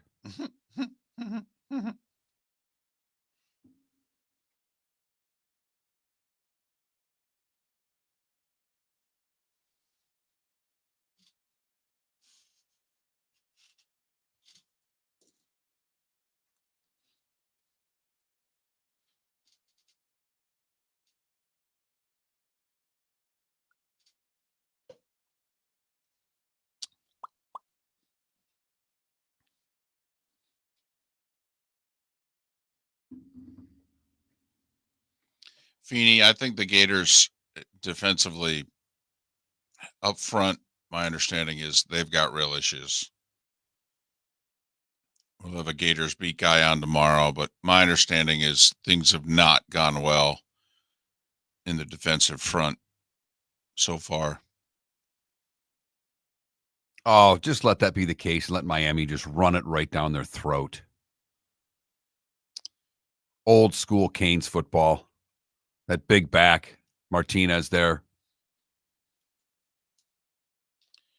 Michael, just because you sent all that money to Baylor with one of your kids doesn't mean that they're any good. Dave Aranda is not Matt Rule. Matt Rule put the talent there.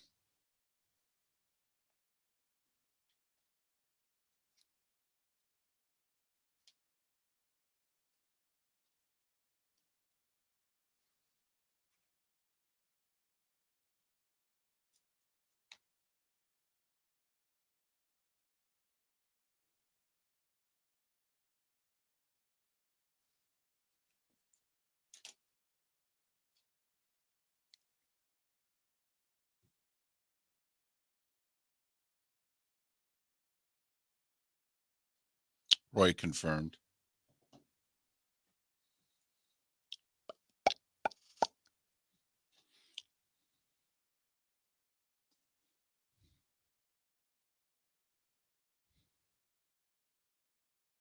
Well, first off, Ambient, Colorado is a very challenging schedule. I mean, that's part of the reason we think they're going to get beat up a little bit. They're going to a bowl game. I just don't think that they navigate the conference to get into the conference title game. I also think they lose at Nebraska week 2. So we'll see if I'm right about that.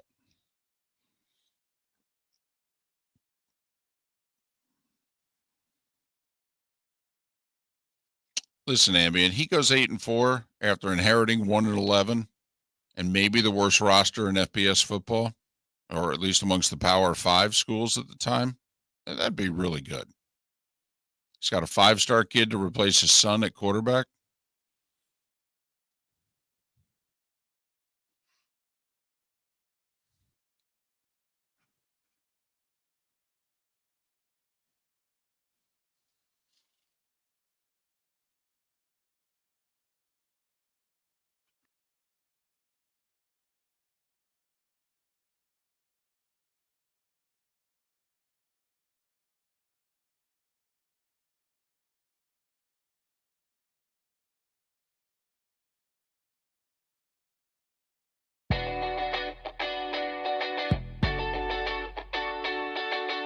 You're listening to Miller and Moulton.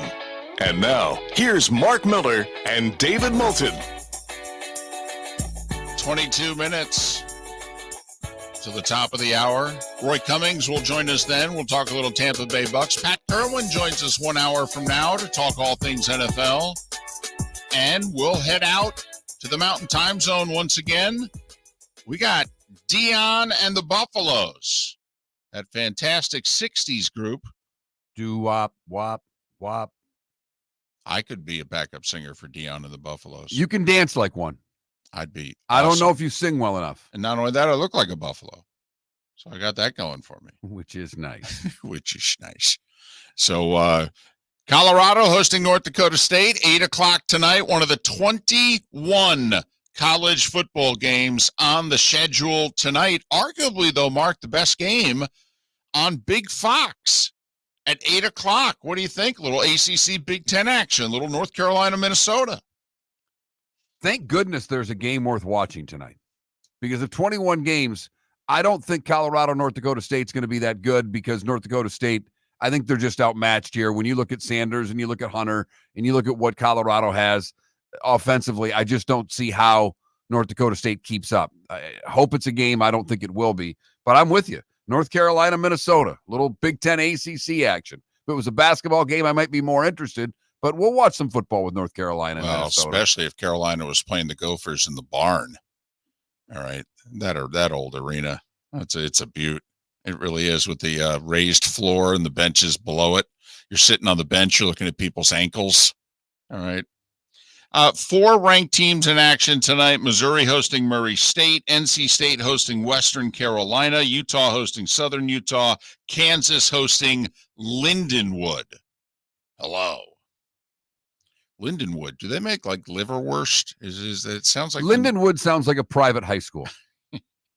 Where does your son go? Lindenwood. Lindenwood. Ooh, they're very good in golf, aren't they? Yes, they are. Yes, the tennis program is excelling this year, and we're going to add crew. So 8 o'clock tonight on the 4-letter network, Colorado, North Dakota State. On Big Fox, you get the North Carolina visiting Minnesota. 2-point spread also in that game. So it should be a good game. All right. So we're making our picks on the college football season as a whole. If you're just joining us, we both think Notre Dame will win 10 games and make the playoff. Mark has them as a 10 seed. I have them as an 8 seed, by the way. Ooh, hosting a game. Exactly. Hosting an SEC team. They put an SEC team in the snow of South Bend in December. I don't have an SEC team traveling for a game because I think that the committee will make sure all the SEC teams play home games.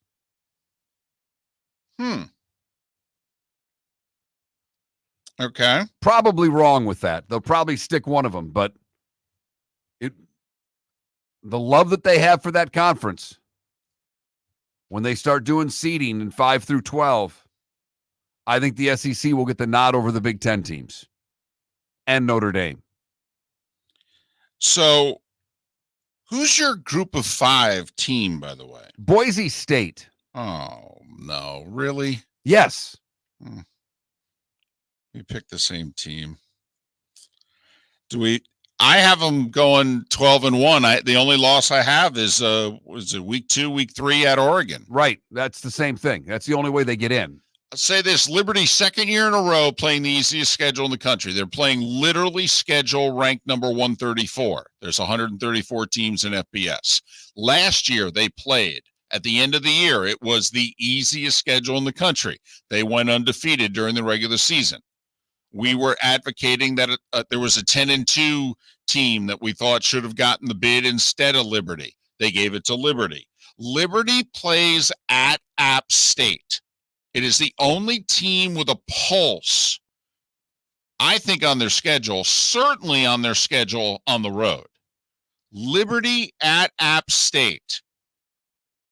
And I think Liberty's going to lose it. App State, I think, is favored to win the Sun Belt this year. They're right there. And, I mean, that is a beautiful stadium.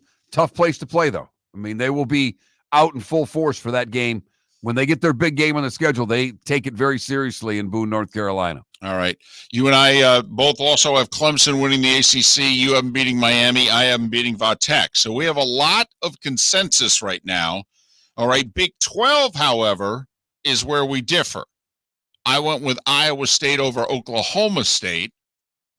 And you went with Utah over Oklahoma State. Utah will get the 4 seed, in my opinion. And Iowa State's the 4 seed in mine. All right. Big 10. How many you got? 4. I got 3. You have 5 SEC teams. Yeah, I do. Wow. I do. I think the Big Ten's really going to beat up on each other. So is the SEC to some degree. But Michigan's schedule is hard. USC schedule is hard. First off, I think they'll both lose at least 3 games. In fact, I think one of those teams will do no better than 8-4. And I think there's a chance both go 8-4. David, the Iowa Hawkeyes are going to far exceed your expectations with one of the easier schedules that you could come up with in the Big Ten. Mm-hmm. They're going to work that schedule. They're going to lose to Ohio State. They're going to go 11-1. And they're going to make the playoff.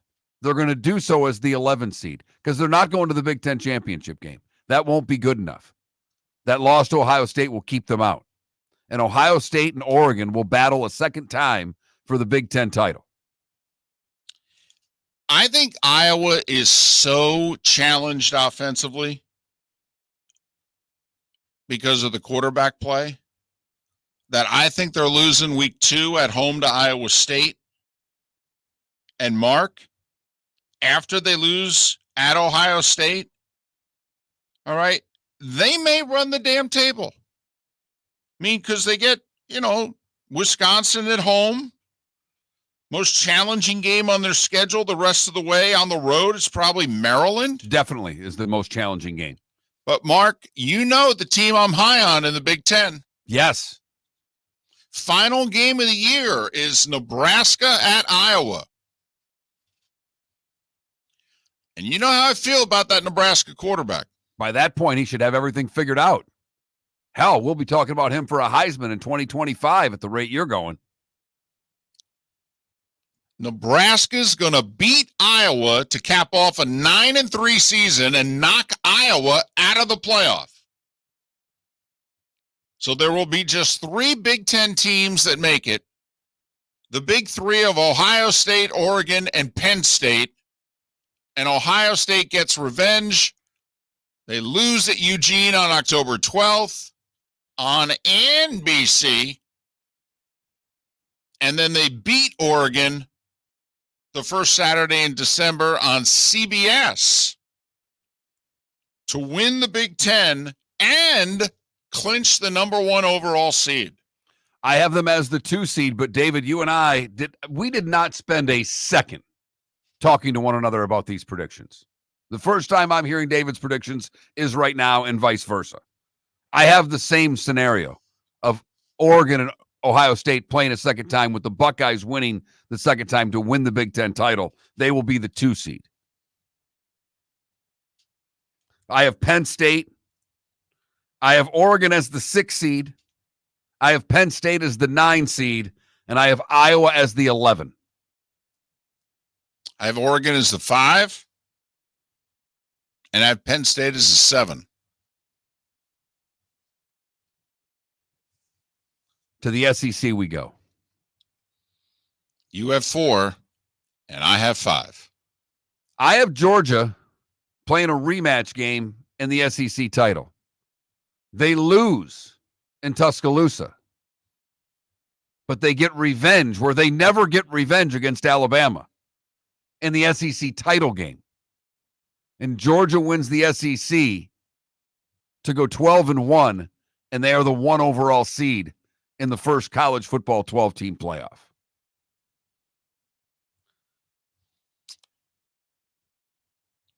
I think there is going to be a hell of a debate at the end of the regular season, because we're going to have a 10-2 Missouri team who's beaten no one, and we're going to have a 9-3 Alabama team who's played some really good teams on their schedule, and they beat Missouri. So do we go with the 10-2 Missouri team, or do we go with the 9-3 Alabama team? And does anybody really think that that committee is going to get together and not slot Alabama 1 spot ahead of Missouri? You're damn right they are. So we are going to have our first 3-loss team in the playoff, and it's going to be Alabama. And they are going to be the 12 seed. No. Yes, they are. Because Boise State will be 11-1, and the only loss that they'll have will be to Oregon. Okay. And actually, they'll be 12-1. And so by ranking, the Broncos are going to be ahead of Alabama. And that's why Alabama's going to be the 12, and Boise's going to be the 11. Alabama's going to be 10-3 after they lose in my world, and they're the 5 seed. And they're going to be 9-3 in mine, having not qualified for Atlanta. I have Texas and Ole Miss both also making the playoff. As do I. I have Texas as the 7 seed hosting Notre Dame. I have Texas as the 9 seed going to Notre Dame. And I have Ole Miss playing Penn State in the 8-9 game. It's funny. I have Penn State and Ole Miss playing in Happy Valley as the 7-10 game. Remember, in my world, A&M is beating Texas. Final game of the regular season. And they are knocking Texas out of the SEC championship game when they do that, because the late season loss gets hurt the most in the polls. I have Georgia playing LSU in the SEC title game. My 5 SEC teams are Georgia, Texas, Ole Miss, LSU, and Alabama. LSU's beaten USC. LSU, take a look. They get Ole Miss and Alabama in Death Valley. Like LSU's schedule. Love their offense. Defense will be but good enough to win games, get them into the playoff. They lose to Georgia. They're the 6th seed. And they host Boise. How many games do the Gators win? I say 7. I don't know how, I don't know who, but I think the Gators get to 7. You have them losing to Miami and getting to 7. I do. Wow. Okay. Very simply then. The 5-game gauntlet. They beat Georgia? No. They beat Texas? Maybe. Really? But they're going to beat LSU or Ole Miss, and they're going to beat Florida State. Missouri's going to be 9-3 and miss it by a game in my world. Because with that schedule, if they're not 10-2, they don't have a shot to get in.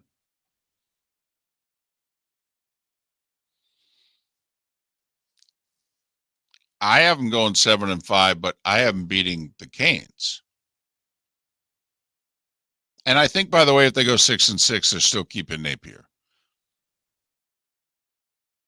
Florida's without a university president right now. I don't think Florida wants to blow up the football program. They got a few things they're dealing with.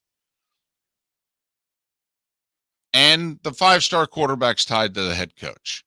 And without a university president, all right, I think Strickland, I don't believe he'll have boosters wanting to make a change, but I don't think he'll get called into the big office saying we got to make a change. I think the big office is going to be like, listen, I got other things I got to deal with here.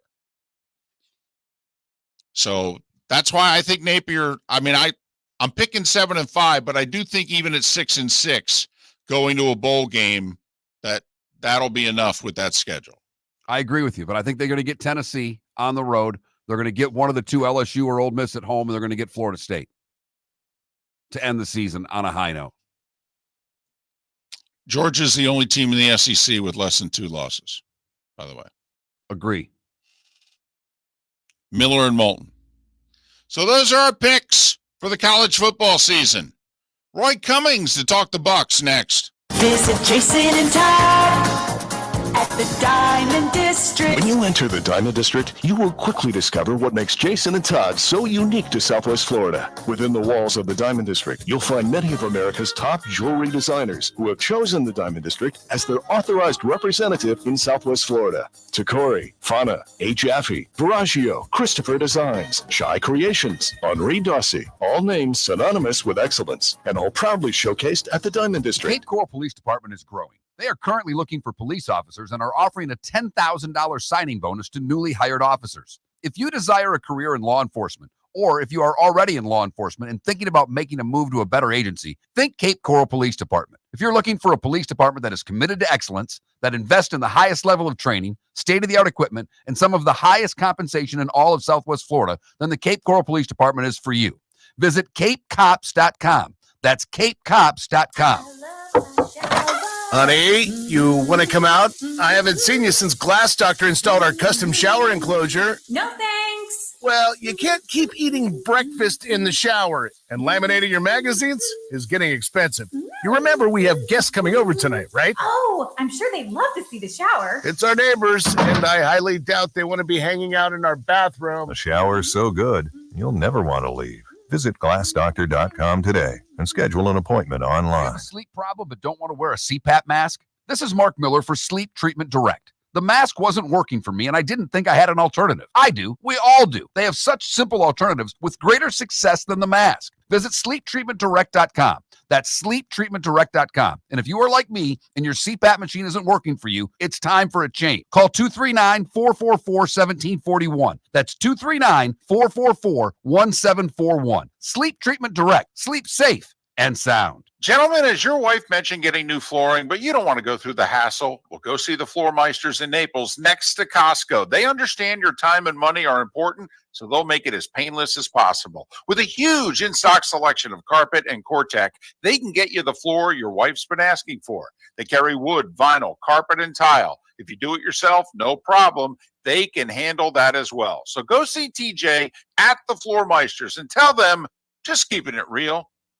Mark Miller for Molly Maid. Why Molly Maid, you ask?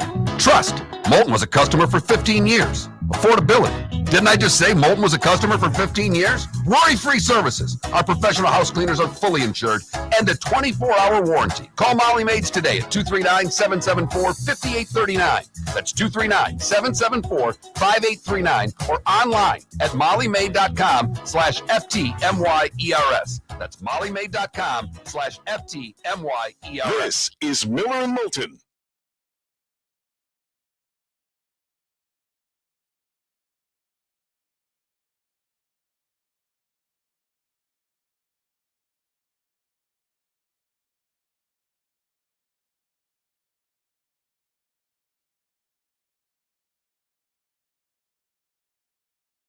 You had Utah and Iowa.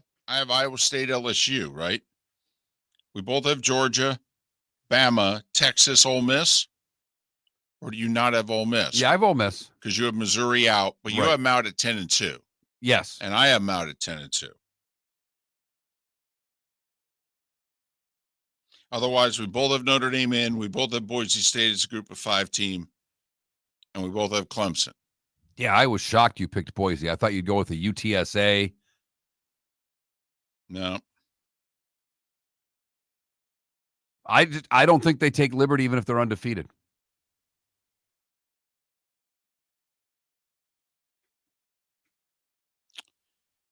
Here's the other reason I seeded the way I did.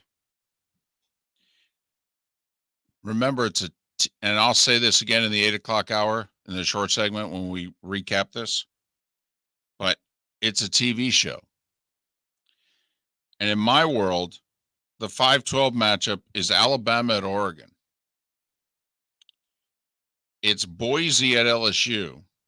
It's Ole Miss at Penn State, and it's Texas at Notre Dame. What do we have? We have the South going north. We have 3 SEC teams on the road. Yeah, I think when I look at this, I have the Ole Miss 8 and Penn State 9. I'd probably flip that and put Penn State 8, Ole Miss 9, because they're not going to stick it to all the Big Ten teams.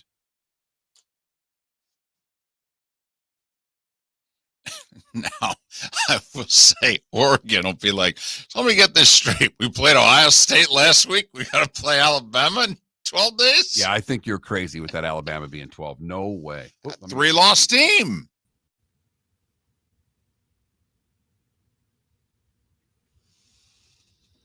Morning, Roy. Hey, guys. How we doing? Doing great. Yourself? Very well, thanks. Yeah, you better be. Your Cubs can't lose. Man, oh, man. Tell you what, the bottom of the batting order has really come through. PCA is showing everything that he's capable of, and between Amaya and Bethancourt, holy cow, catchers are producing. Well, it's about time, PCA. Well, he's a rookie. No, I know, but I'm just saying I thought when you guys made that trade, I thought he was much closer to A, the majors, and B, to being, a solid contributor. I thought he at least would have done it by last year. I can see that, but look, defensively, he was. He's outstanding. Yeah, I mean, he's worth the price of admission defensively. Yep. But it just, no surprise. Took a while for the hitting to come around. Awful, desperate trade by the Mets. It was awful at the time. It'll turn out to be absolutely terrible. And now, I think the Tigers are probably kind of looking forward to getting rid of Javi Baez too. I mean, if they can afford it.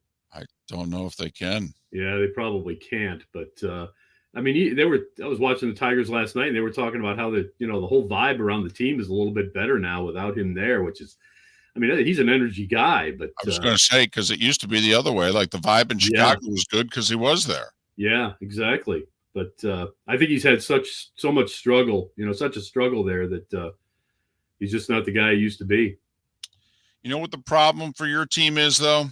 What's that? 9 back of the Brewers, 5.5 back of the Braves. Yeah, it's not likely. You're not making the playoffs. No, it's not likely. This is nice. David, we just had Golish's people call. He thought he was coming on today.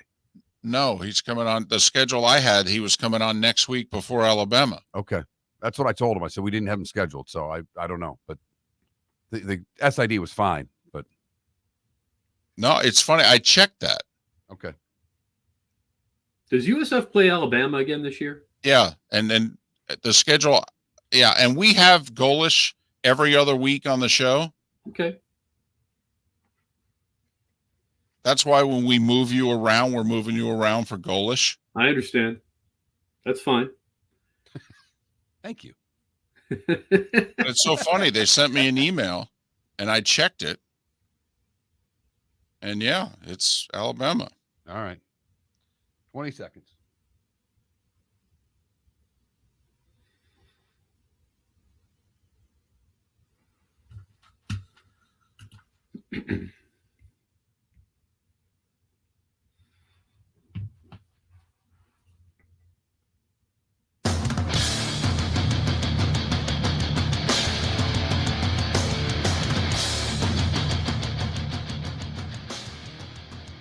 You're listening to Miller and Moulton, Coming at you from the Floor Meister Studios. Floor Meisters, keeping it real. And now, here's Mark Miller and David Moulton. Halfway home on this Thursday, the 8 o'clock Eastern hour. Thanks so much for being with us. Miller and Moulton, millerandmoulton.com, Miller_Moulton on X. Our poll question, and you can go to social media, that Mark Miller, the David Moulton, Miller_Moulton on X, and vote. So of the Power 4 Florida schools, sorry, South Florida, not yet. You'll be in the ACC soon. All right. In the Power 4 Florida schools, which one ends up with the most wins? Mark went with Miami. I went with Florida State. They'll be tied with Miami. They will have beaten the Canes. So that's the tiebreaker. Vote accordingly. That Mark Miller, the David Moulton. Roy Cummings, kind enough to join us. He covers the Bucs for Miller and Moulton. He's done so for nearly 20 years. Follow him on X at rcummingsfhcn, rcummingsfhcn. He's in a good mood. His Cubs can't lose. But what do you think about what the Bucs did? A big deal was made, Roy, that all their draft picks made it. All their draft picks from last year, I think, have made it. All but like one of the picks from 2 years ago. I mean, really? Are they that good at drafters, or is this ego from the general manager? Look, I honestly think that they're that good of drafters. Look, Jason Light obviously had some celebrated misses as a draft guru, but at the end of the day, I think he does a really good job. And the other thing is, I think the Bucs have realized that once you've got a guy in your camp, even if he's been there for 4 months, unless you really, really missed, he's probably as good as you're going to get off the street if you dump that guy and bring someone else in. I think this team does a tremendous job. Look, almost every year, Jason Light goes out and finds someone who wasn't drafted that's worthy of a roster spot, at least one or two. And I think they just believe very strongly in their scouting staff. I think they feel that they've done a good job. I think they have. They reward these guys. Look, it's better to draft and develop than to spend a whole bunch of money bringing guys in. I mean, they've had to do it at quarterback, obviously, but and sometimes, maybe tight end. But for the most part, that's the way you polish off a championship team. But you want to draft and develop, and that just takes a little bit of patience and a little bit of faith. And I think they've got a lot of faith in their guys, and it's shown in this roster. Roy, any concern for the offense? New OC Canales is gone now. We all know what he did in Seattle and then in Tampa Bay and resurrecting a couple of quarterback careers. And boy, they're sure hoping the same thing happens in Carolina with Bryce Young, who's got off to a rough start. And a lot of people wonder what his longevity is. But with the offense in Tampa specifically, do you see it not missing a beat? Do you see a little bit of a rough start? How do you view their offense heading into the year? Well, I kind of caught myself last night. The same question was asked, what do I think about Atlanta and Tampa? And I started to make the argument that I think Tampa's better off because Atlanta's got a new quarterback and a new offensive scheme, as well as a new head coach, obviously. And then I remembered, wait a minute, it's not like Liam Cohen hasn't been around for 3 years here. The difference is that Baker Mayfield knows Liam Cohen. He knows his offensive scheme. And I think it's a very similar scheme in terms of what they want to do. They're going to do it differently. But in terms of how they want to go about and execute things, it's very similar to what Dave Canales did. And in that regard, I think they're going to be more run-oriented. They're going to stick to that more. And I think they're going to expand how they run the ball. And so I think the offense is going to be okay. And the primary thing there is that you do have a bit of a, Liam Cohen and Baker Mayfield have worked together a little bit. So I think that's important, and I think that's the difference and why the Bucs should make a rather seamless transition into this scheme. Again, the best way to make a seamless transition is to run the ball because that's the easiest thing to do. Hand it off, let the blockers do what they do, and move the ball forward that way. And I think that's doable with the changes they've made up front and with the running back core that they've got. See, you're counting on the Bucs picking up where they left off and improving, right? You look at the Bucs and you saw what they did at the end of the year last year as the beginning of something, not someone, quite frankly, like me that looks at the Bucs and thinks that what they did at the end of the year last year is about their ceiling. Yeah, I don't think I don't think it's their ceiling because they never got to the point last year where they were really effective running the ball in the way that they should. And I still think that matters a lot. And to me, that's the difference. Is now I think they realized a year ago that their commitment to the run was just okay, not good enough. And the way they ran the ball was certainly not good enough. And so I think they've upgraded that. And they also felt like they didn't really have much other than Rachaad White. Now I think they feel completely differently about that. I mean, you look at, what you've got, Bucky Irving, who I think we're all impressed with, Sean Tucker, who looks very good. I think they feel like they've got weapons in the running game now that they didn't have a year ago. I think they have a better understanding of how to use Rachaad White effectively.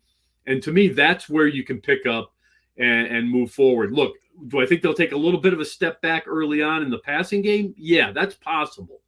But at the end of the day, I think Baker Mayfield can quickly make up for that if he leans on the guys that he knows and trusts, which I'm sure he will. But I think the opportunity to run the ball is better, and I like the tight end core a whole lot better. That's a deep group. I like that group a lot. Well, and the line should be better to me, Roy. I mean, just the addition at center, I think that's a big deal. He's a mauler. I think part of what they have to do is running the ball is get that offensive line run blocking. Can they do it? Yeah, I think they can. And Barton, I think, is the real key to it all there. You just mentioned it. Look, he's an upgrade. There's no doubt about that. They liked Robert Hainsey. They still do. But to have Barton as your top guy, it makes you better. And I think they understand a little bit. And let's not forget, Luke Gedicke's got another year in him. Cody Mock is now established, and they believe in him. I think they can still get a little bit better at both of those spots, right guard and right tackle. But, I think that they're much better at center. Tristan Wirfs, the transition is over. I'm not a big fan of Ben Bredelson. You've heard me say that before. But I think this unit can effectively block up front better than it did a year ago. It's got to. It can't be any worse. Roy Cummings covering the Bucs for us. Follow him on X, R Cummings FHCN, R Cummings FHCN. Listen, I hate to sound like I'm pounding the same horse here, but I really don't know that the Bucs have had a consistent edge pass rush since JPP. I mean, honestly, and last year, now granted, they were playing a very good Lions team, but when they needed to get stops on third down, it was obvious, first off, they couldn't cover their number one wideout, and they couldn't get near Goff. And I'm just curious, Roy, fourth quarter, they need a stop. A, do you think they can cover the other team's number one receiver? And B, do you think they can actually get in the quarterback's grill? Not convinced of it. Like you, concerned. Look, when your third string, strong side linebacker or outside linebacker, Jose Ramirez, is arguably, one of your best weapons in the pass rush, clearly you have to do some special things, and they're going to have to figure it out. Look, it's why they blitz so much. And maybe that's a good thing. Maybe that's a good thing that they've got Todd Bowles, and he loves to blitz because that's how they get there. It puts so much pressure on the secondary, and that's what really matters. Can the secondary hold up? And the good news is I think it can. I think the secondary is better because you're right. They don't have that premier edge rusher. They just don't. Joe Tryon-Shoyinka is just he's going to have to really, step up this year if he's the guy. I didn't see it much in Chris Braswell, although look, Braswell gave to me in the preseason what I would expect out of a rookie. He got there. He didn't finish, but he got there. And if you can get there and harass the guy a little bit, well, eventually, with a little bit of coaching and a little bit of technique, you can finish it. So I think that's a pretty good, weapon right there. And I like Ramirez, and, I still think that they're capable, but I still think they're going to have to blitz a lot. And again, the good thing is the secondary, I think, can hold up. 3 of their first 4 at home. They go to Detroit in that stretch. I mean, it is not out of the realm of possibility that they get off to a 3-1 start. They take care of business at home. They're on their way. And I know that means beating Philadelphia, which I know they did in the playoffs, but Philadelphia is probably going to have that game marked off on their schedule as well. But to me, it's, for anybody, it's imperative to get off to a good start. But when you got 3 of your first 4 at home, it really puts a lot of pressure on the Bucs to get off to a good start. Yeah, it's a great point. They might be hoping that Philly's a little bit fatigued somehow from coming back from Brazil or whatever. But yeah, it's going to be that's a critical spot in the schedule right off the bat, because you're right. It's tough to win on the road in this league, very tough. And the Bucs, again, if they can run the ball, they'll be better on the road. But they've got to make some hay early on. There's no doubt about that. So yeah, the early part of the schedule critical to them. Which is why they've really got to be strong right out of the gate. Which is why I was a little surprised that the starters didn't get a little bit more time in the preseason. But again, if they feel comfortable with what they got in those practice events with against Miami and Jacksonville, okay. But they're going to really have to be ready 100% opening day, because you don't want to mess this part up. Opening day a week from Sunday, the Bucs will host the Commanders. It will be a late afternoon kickoff. It will actually be the game that no one sees, because it will be opposite the Cowboys and the Browns, which is Brady's debut. And, by the way, they'll see it in Baltimore and Virginia and in, a few counties in Florida. That's where you'll be seeing the Commanders and the Bucs. After that, it's at Detroit, and then it's home for Denver and Philadelphia before an early NFC South showdown in October in Atlanta. Roy, as always, enjoy the Cubbies for the next week or so. If they can keep it up, they got a lot of ground to catch up, but 6 in a row. And we'll talk to you next week. Thanks, guys. Appreciate it. Roy Cummings, R. Cummings FHCN is where you can follow him. And what if they're only 2-2? I think that's fine. Okay if they lose to the Lions and Eagles, but they beat the Commanders and the Broncos? I think that's fine if they're 2-2. But then, because then they're at Atlanta, at New Orleans, and they got to figure out a way to get one of those 2 on the road. The schedule's daunting. They, the first place schedule, they play Baltimore, they play San Francisco. They get the NFC East as their crossover NFC division. And the NFC West, or the AFC West, which they're going to have to lose to Kansas City, but take care of the rest of the teams. Well, if you think about it, then, if the Giants and Commanders and then 3 of the 4 in the West, maybe your crossover, and then in your division, that's where Tampa Bay has to, get it done. We'll recap our college football picks next. Gentlemen, as your wife mentioned getting new flooring, but you don't want to go through the hassle, well, go see the Floor Meisters in Naples next to Costco. They understand your time and money are important, so they'll make it as painless as possible. With a huge in-stock selection of carpet and Cortec, they can get you the floor your wife's been asking for. They carry wood, vinyl, carpet, and tile. If you do it yourself, no problem. They can handle that as well. So go see TJ at the Floor Meisters and tell them, just keeping it real. Wine glasses never fall over until you get a brand new rug. Oh, no! Ketchup bottles act normal till you're wearing a new shirt. Oh, you kidding me? And rocks slide peacefully on the road till the day you get a brand new windshield. Then they fly up off the road and attack without mercy. That's why new windshields from Glass Doctor come with our windshield protection plan. Unlimited repairs and 1 replacement for 12 months. Don't just fix it, protect it. Glass Doctor. A neighborly company. David Moulton of Miller & Moulton just wanting to let everyone know our show has changed in that we now own 100% of it. And that means not only do we produce all the content, but we also now have to sell it. So, no better time to tell all the car dealers, lawyers, jewelers, construction companies, bank managers, insurance agents, or bar restaurant owners that Miller & Moulton is the second highest rated show for men 25-54 and men 35-64 in Lee, Collier, and Charlotte counties, while being the morning show that men listen to the longest. So you probably should be advertising on Miller & Moulton. And if you'd like to, contact us directly by texting sponsor to 21,000 or hit up Mark on X at that Mark Miller or me at the David Moulton. No one can give you the pricing or service on Miller & Moulton like Miller & Moulton. To advertise, text 21,000 now. Or you can hit us up on X. Mark is at that Mark Miller and I'm at the David Moulton. This is Miller & Moulton.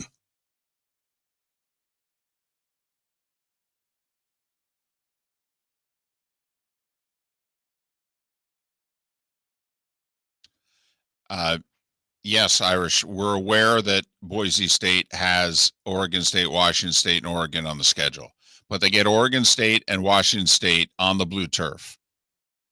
So both Miller and Moulton have Boise losing at Oregon, but winning every other game. I will say they have 6 road games. Okay. One of them, so, Hawaii, Wyoming, it's not daunting besides Oregon, but they do have 6 road games, which is unusual. As for why did I pick Iowa State? 19 starters back, same number as Oklahoma State. They avoid Oklahoma State on the schedule. Yes, they're at Utah, but if you take a look, and I think they're beating Iowa, which I think will do a lot for them. And then, to me, they're at West Virginia, they're at Utah, and I think they're winning their home games. Baylor, UCF, Texas Tech, Cincinnati, and they get K-State at home the final game of the year. And I think that could be a play-in game for the Big 12 tournament. So I got Iowa State 5-0 going to West Virginia. But so anyway, I think it's a soft schedule. For the record, unlike at home, until I turn that mic on, you can't talk to people. So just remember that in breaks. Oh, my bad. No. Did they hear that or no? Yeah, they heard that but when we're running the local break, they. No. I thought I waited till the local break was done. I still got to turn you back on. Gotcha. I got you just in time. You were leaning in there. I'm like, oh, he's ready to go. Gotcha. He's got another segment to do.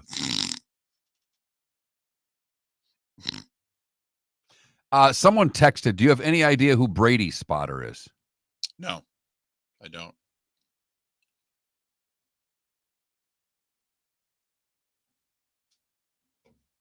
No, they reached out to me once and never got back to me.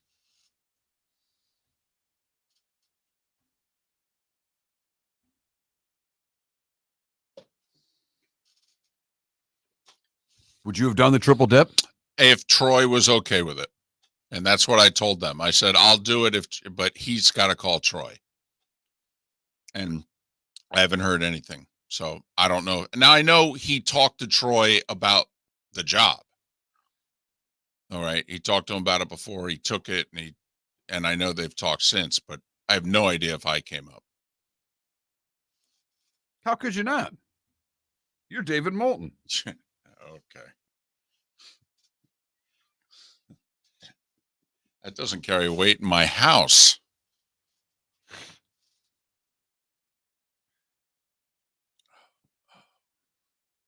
That's very true, CBW. The David Moulton. I said that incorrectly. God, I know. That sucks so bad.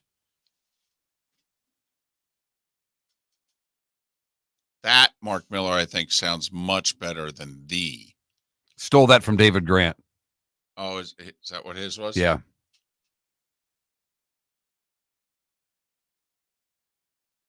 Boy, that berry was horrible. Oh, it's delicious. What are you talking about? I love medicine. I can drink any of that stuff. That cool, refreshing drink. The chocolate is tolerable. I said to the folks, is this the no flavor? Yeah, although it smells like mint, which it does not taste like it. So.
Welcome back to Miller and Moulton. Text the guys what's in your mind at 21,000.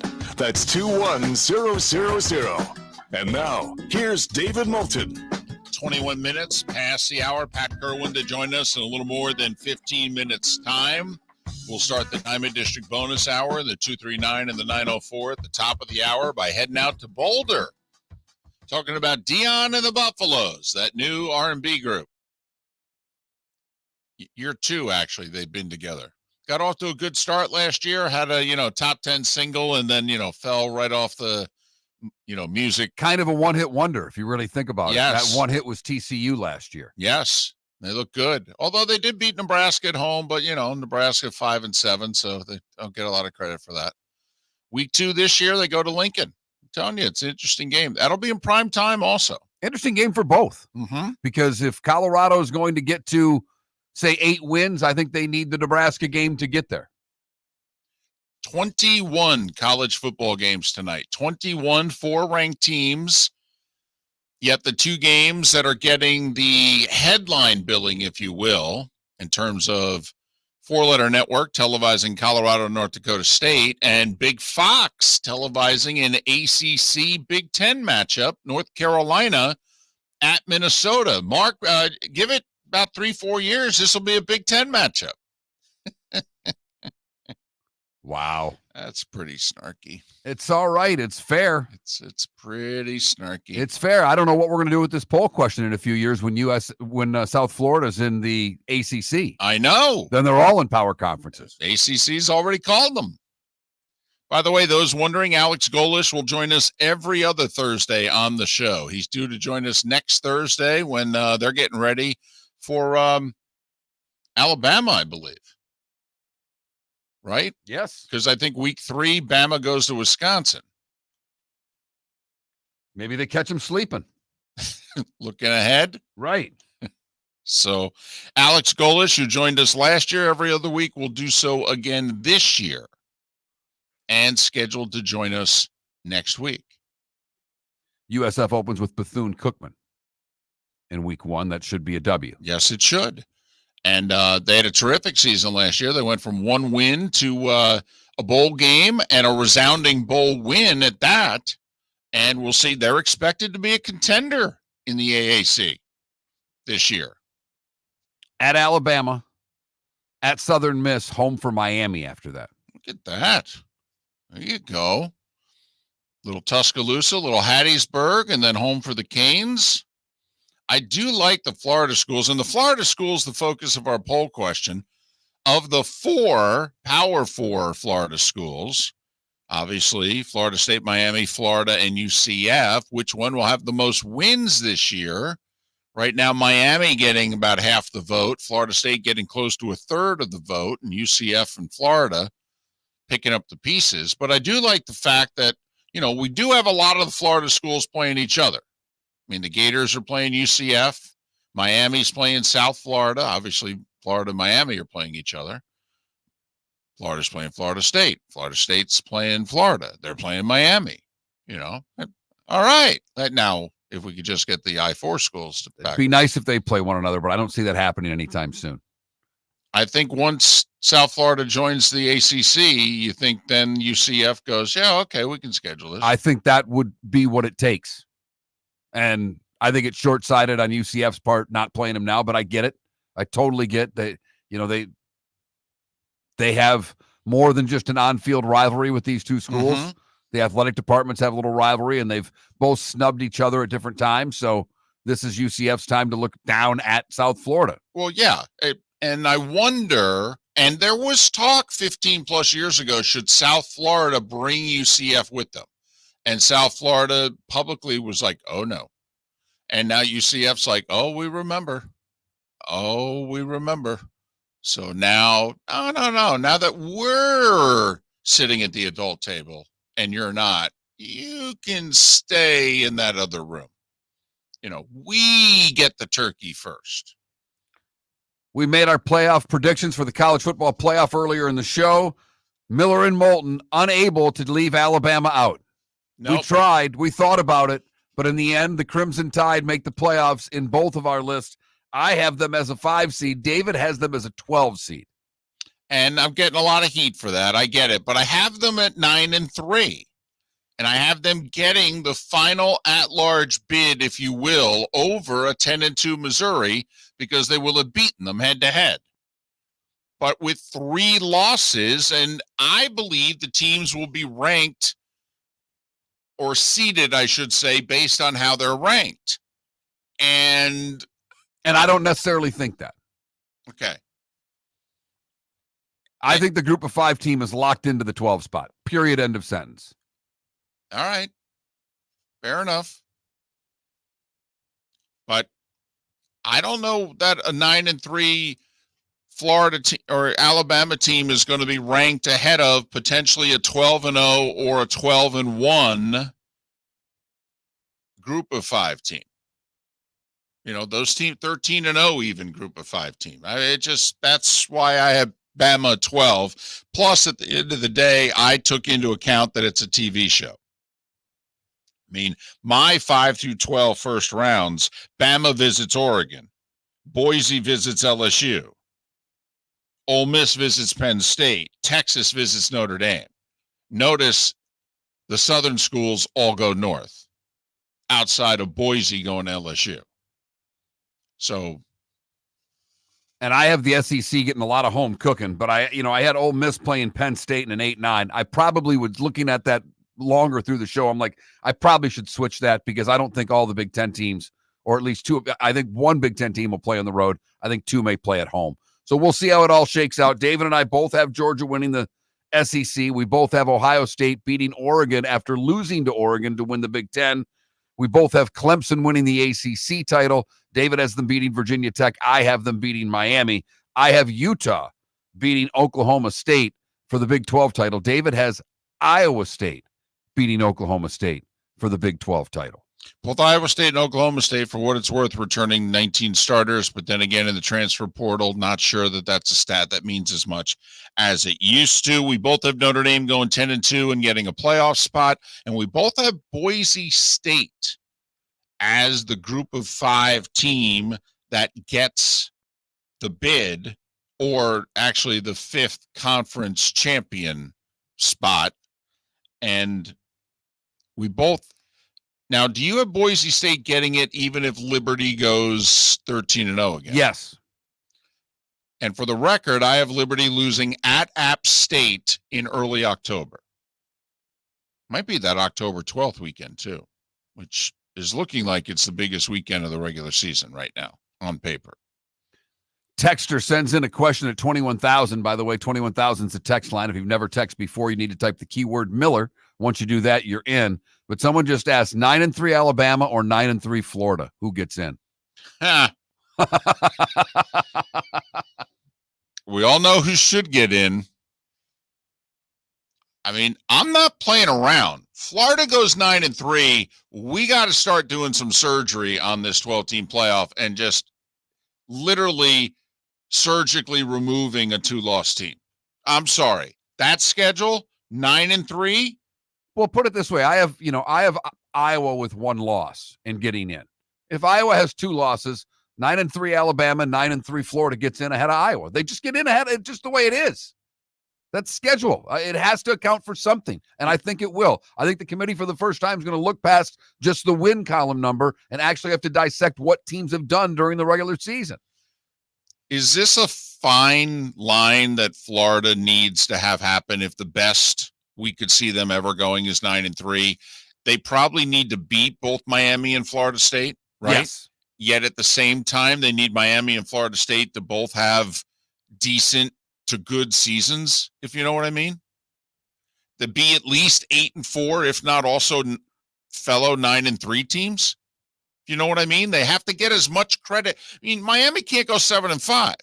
Florida State can't go 7-5 and help Florida out here, if you know what I mean. But if they just hear me out. If they lose to Miami and somehow figure out a way to still go 9-3, oh well, that's crazy talk.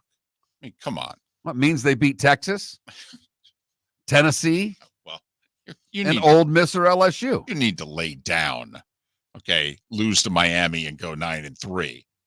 I mean, Billy Napier doesn't think that's possible, for goodness sakes. Pat Kirwan's next. Mark Miller for Molly Maid. Why Molly Maid, you ask? Trust. Moulton was a customer for 15 years. Affordability.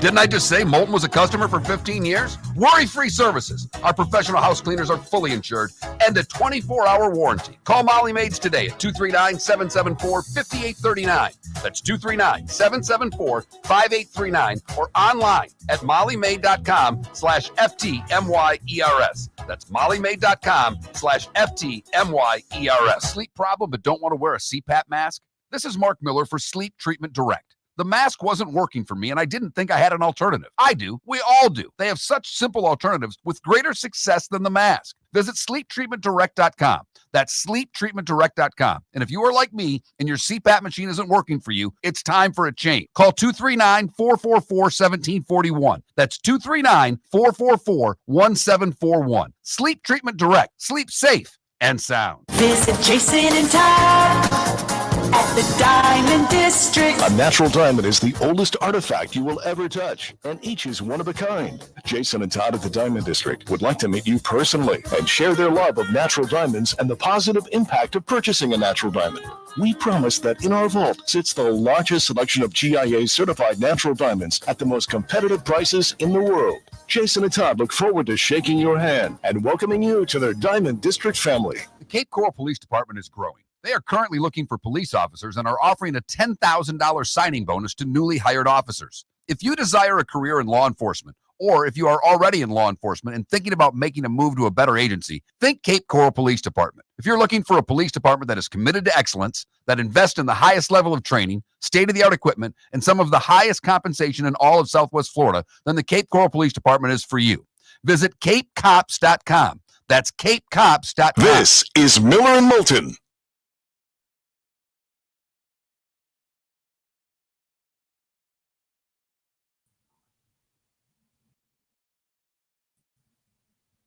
Hello.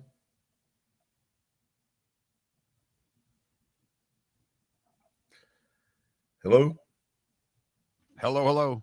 Hey, guys. Just had to hit a few more buttons here. I was watching you. So. How are you? I'm doing great. I got up 3:30 and drove all the way down from the lake. So to get here and do this, I got CBS right after this. Oh. We have, it's our first meeting. So we're doing Tua and Teron Armstead. So we'll see how that goes. Is Teron healthy enough to do the interview? Well, he should get hurt during the interview. That's my goal. And believe me, I'm trying to, weave that into the whole thing. I got to tell you, and I know you do it because they hold a long time. You are so nice to your callers. It's unbelievable. Thank you. Some of the things that they say, and you have to grit your teeth through it, is beyond me. Well, I think I got whatever you want to perceive that as a skill. I got that from raising kids and back in the 70s, coaching high school football players that were terrible, that thought they could play, and dealing with their parents. Right. I can see that. Hey, coach, do you think my guy could play D2 football? Which meant he knew he wasn't any good, and he wasn't going to ask for D1. I said, D2? No, let's skip D3 while we're at it. There's a couple of club teams out there. No, that's where you learn all that stuff. But thanks for saying it, because it's pretty easy for me to be nice, because I remind myself every day they're paying customers. Yep. No, there's no doubt. And we got millions of them. Oh, I actually yesterday after someone hung up, I said, I'm going to try to get in and be Mark from Estero just to bust Pat's chops a little bit. You can't get in. It's always busy. You can't beat the truckers because they wear those headsets while they're driving. And they just keep hitting resend until they're in. And now here's their trick. They call in at 2:00 for our 3:00 show. And they go, no, don't put me on this show. Just put me on hold for the next show. The producer of the show before us gets pissed. Well, that's all right. I don't know if that show would take them anyway. They don't take calls because they would have to answer a question. And they can't answer any questions. I can't believe that Sirius lets a show go on the air with the intent to not take callers on a show built by paying customers.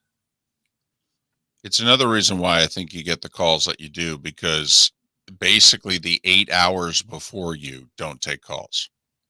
So guys that have been not Bruce Murray and them, but the guys that are, sitting in the other seat have called me and said, I've requested to be on your show instead of this show, and they will never let me on.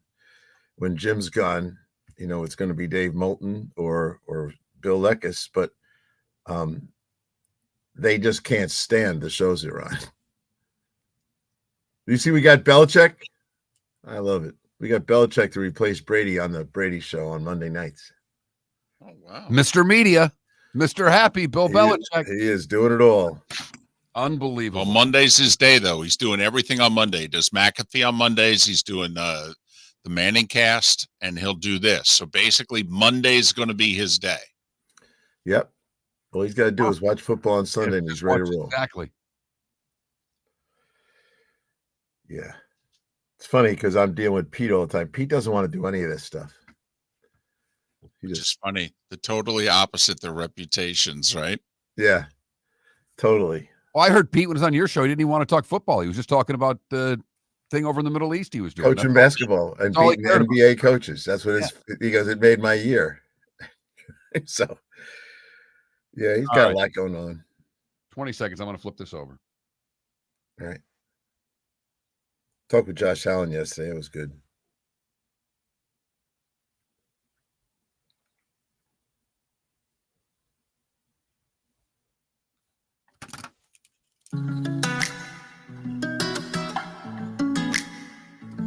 Welcome back to Miller and Moulton. Text the guys what's in your mind at 21,000. That's 21000. And now, here's David Moulton. Pat Kirwan, kind enough to join us once again. Pat will be joining us beginning next week on Tuesdays and Fridays in our 8 o'clock hour. But this, the final week of the, quote, off season, if you will, even though he's busy as heck. Pat Kirwan of NFL Radio's Moving the Chains, which is weekdays 3 to 7. And he's heading to New York soon. CBS and the NFL Today. Once again, Pat joining us courtesy of Pinchers, Tampa to Key West. All points in between. A new location in Lakewood Ranch. Pinchers, because you can't fake fresh. How are you, Pat? I'm doing great, fellas. And, this is the last weekend of a normal life, and then we'll be on the air together on Tuesday, and there's no looking back till after the Super Bowl.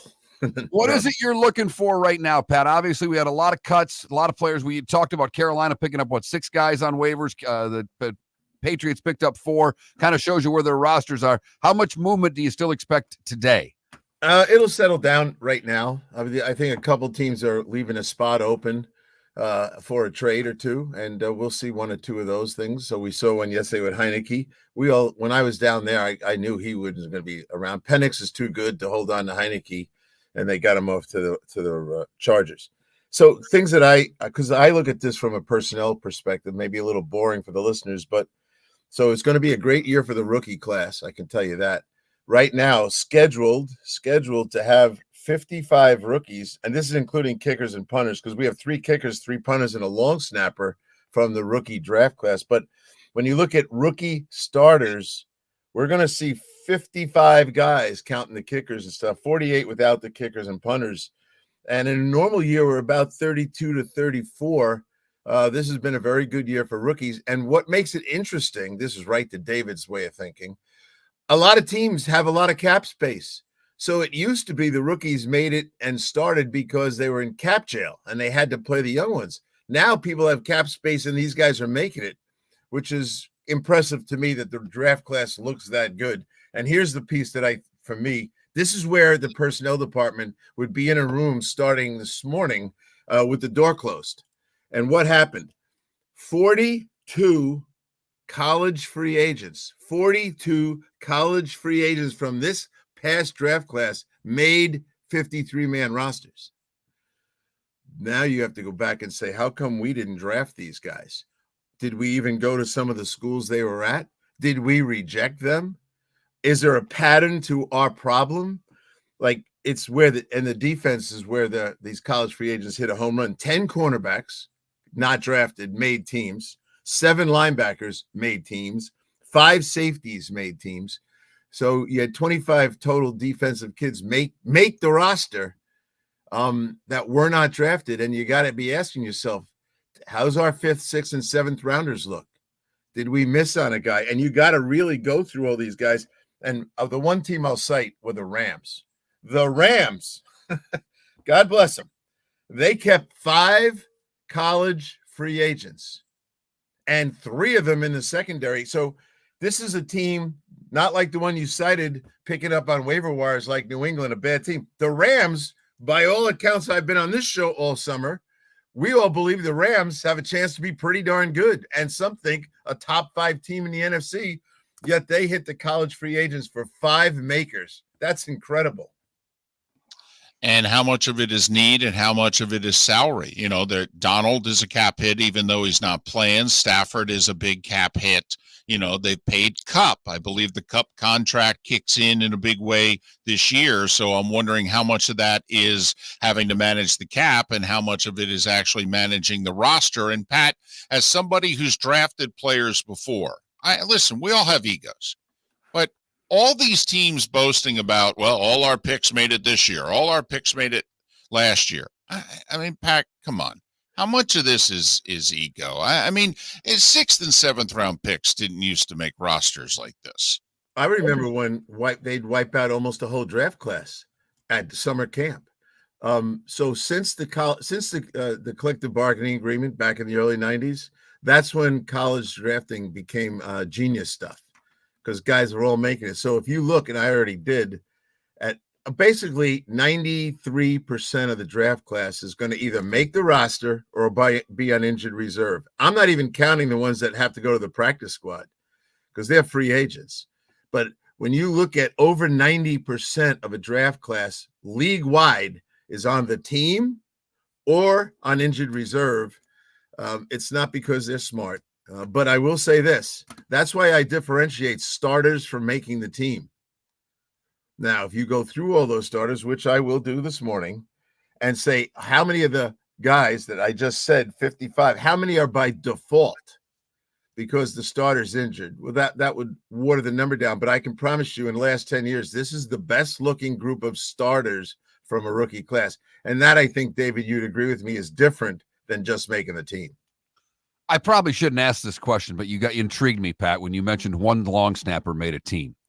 Is that the hardest position for a rookie to make? I mean, we got all kinds of quarterback. You would think quarterback, but we've got several quarterbacks that are rookies that are going to start. I know it's an obscure position that not many people care about other than David Moulton, who wants to pay long snappers. I mean, it seems like it might be the hardest position to crack on a roster. Well, you know, there are some, like if you go to the Senior Bowl, they bring in 2 very good long snappers every year, and everyone gets a chance to see them all week. And it's really just a stopwatch position. You don't have to be big anymore because you're not allowed to touch anybody. And if you're a linebacker who can snap and on the clock be accurate all the time. So here's the whole gist to that, Mark. So all you want to do with the guys, okay, if his speed back is good, the next thing you got to do is make him snap and step to his right, because that's, if you make an overload right call, he's got to go block to the right, and then snap and step to the left if it's overload the other way. And then you only check for accuracy, because a lot of these guys, it's the one side, it's usually the left side, where when they snap the ball is not accurate anymore. If the guy can snap and stand straight up there and he's got a fast clock time, he's good to go. If he snaps and has to step to handle a protection call and he's inaccurate, well, they throw him out. All right, some questions in our Twitch chat room. One is, what do you think of the Bucs this year? They've made the playoffs 4 years in a row. They've won the division 3 years in a row. Your thoughts on the Bucs right now? Well, I think last year the big story was Baker. No one really, at this time last year, does anyone think Baker was going to lead them to a division title? Absolutely not. He was replacing Tom Brady. Now, what you see is a guy that really understood how to get the most out of Evans, especially. So they'll always have this deep game with him. And I think really just talking to Baker, his confidence is at an all-time high, and he's learned a lot. He has grown up. And I think that he got rid of the demons that kind of were with him about his personality and everything else that was going on. He was immature. So I do think they have a chance in that division. I think Atlanta could give him a run for the money, but I do think they'll win it again. And I think it's because I think that much of Todd Bowles. Do you worry about their offense? We had Roy Cummings on. I'm, new offensive coordinator. Canales works so well with Baker. You seem to think that, Baker's confidence is high. Is it with the new OC? I don't worry about that. No offense to Canales, but to me, and this is right from Baker, it was about how Todd Bowles treated him and how Todd Bowles kind of revved him up and got him excited. And then Baker trusted him and didn't think he was going to have any political problems. So I do think as long as Todd Bowles is coaching him, and the way the team feels about him, they absolutely think he's a leader now. It is not talk from those guys. They look at him as that guy can take us to the promised land. So I don't worry about it being Canales, nice guy. We'll see how he does, and he's got a hard job. Yes, he does, and a bad roster. No question about it. One other question for the Twitch chat room. I lost it, Mark. I had to find it. Is your thoughts on the whole contract situation with Dak? Obviously, Jerry got CeeDee Lamb done, but he kind of indicated that he was going to get CeeDee Lamb done in the week before he got it done. He's not really indicating he's going to get Dak done. Your thoughts on whether this gets resolved in the next 9 days?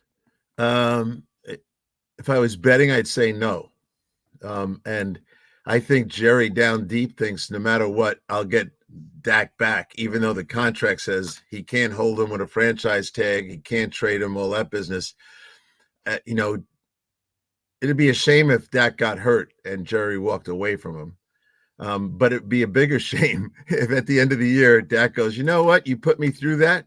Thank you. I'm leaving. So that the agent will be out shopping around, seeing who thinks he's worth something. So I don't like that he's doing it, but I'm going to bet he's not going to get the deal done. And it's going to cost him a lot more next year. Seeing that the Browns reworked Deshaun Watson to free up a bunch of cap space, they still have all kinds of cap space heading into the year. I mean, does that lead you to think they're going to make trades, or is that just roster management? I think it's a bigger roster management thing. They probably have already been talking to 2 or 3 guys that are contracts are expiring. And they're going to look at those guys and maybe get a deal done with 1 or 2 of them. Sometimes, they're a little more aggressive in the world of finance than a lot of teams, but they might be thinking about locking up a guy or 2 because where was the GM? He was in Philadelphia. What does everyone who worked for the Eagles find out and learn all the way back to Big Joe when he ran it and their motto was, let's sign them before they know they're good. So he could be talking to a young guy going, hey, you got 2 years left on your deal, but we'd like to extend you now. And those kind of guys will say yes most of the time. So I'd be betting that he's trying to lock up some guys. Pat Kirwan, he of NFL Radio's Moving the Chains, 3 to 7 weekdays. He's also part of CBS's NFL Today show, joining us once again, courtesy of Pinchers, Tampa to Key West, all points in between. Pinchers, where you can't fake fresh. All right, we talked about this during the offseason. First time the NFL went public yesterday. Tom Brady restrictions if he becomes part owner of the Raiders. He can't attend any other team's practices. He can't be a part of any television production meetings by Zoom or in person. He cannot on the air criticize officials or players. He can disagree with the specific call, okay, or say the player should have caught that, but that's about the extent of his commentary. Pat, can Tom Brady do his job with these restrictions? No. And he may not care about it when he finally becomes a part owner. Because I think he won't be just one of those silent guys. I think he's going to be in the building. I think he's going to be talking about the personnel. He's going to be evaluating the coach. So I think when that happens, he'll just walk away from television. He doesn't need it. Is it when it happens or if it happens? Because the league's not going to give a discount to Tom Brady for buying whatever percent of the team that he wants to get to the Raiders, are they? Well, there was an attempt to give him a discount, and the other owners didn't like that. At some point, though, the owners are not going to be able to control that. They do that because they're looking at the value of all their clubs together. I would think he's still going to get a deal, and they're going to have a hard time proving that it was a deal. That's how I see that one. I don't know that. And Tom, I think, will do fine. We talked about that before. He'll be very prepared for television. He'll be fairly edgy. I found it interesting, though, that he's not doing his Monday night show on Sirius. He's come on right after me at 6:30, really. And he gave his spot to Bill Belichick. So he's starting to move away from some of the things that he does. And it's going to be fun to hear Belichick on that show. All right. Quick Belichick sidebar here. I believe he'll be coaching next year, but he can't go back to the old Bill Belichick next year, can he? I mean, doesn't he have to, he doesn't have to be gregarious, but doesn't Bill have to leave the whole Patriots act in Foxborough when he's coaching next year? Well, as you described what you think he's going to become, which I somewhat will agree with, isn't that what Tom Coughlin did?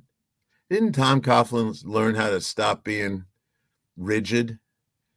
Remember, Coughlin and Belichick were together under Parcells. They learned how to do it, and they believed in it philosophically.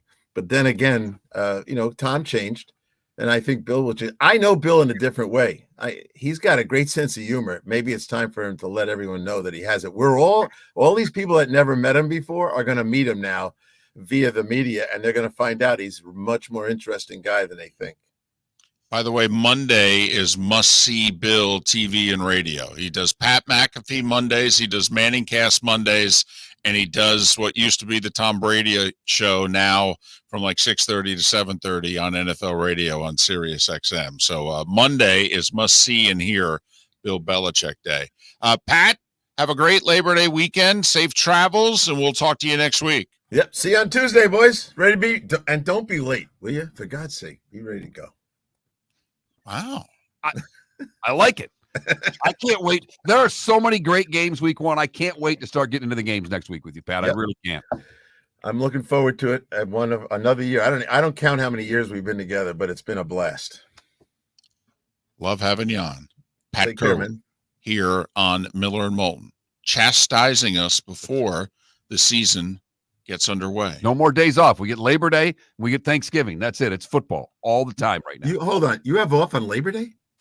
Here we go. 7, baby. Disconnect him already.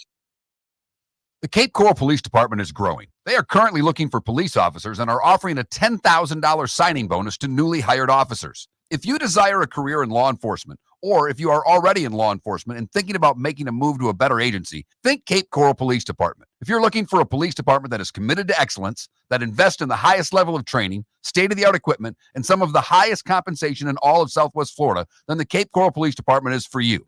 Visit capecops.com. That's capecops.com. Gentlemen, as your wife mentioned getting new flooring, but you don't want to go through the hassle, well, go see the Floor Meisters in Naples next to Costco. They understand your time and money are important, so they'll make it as painless as possible. With a huge in-stock selection of carpet and Cortec, they can get you the floor your wife's been asking for. They carry wood, vinyl, carpet, and tile. If you do it yourself, no problem. They can handle that as well. So go see TJ at the Floor Meisters and tell them, just keeping it real. Mark Miller for Molly Maid. Why Molly Maid, you ask?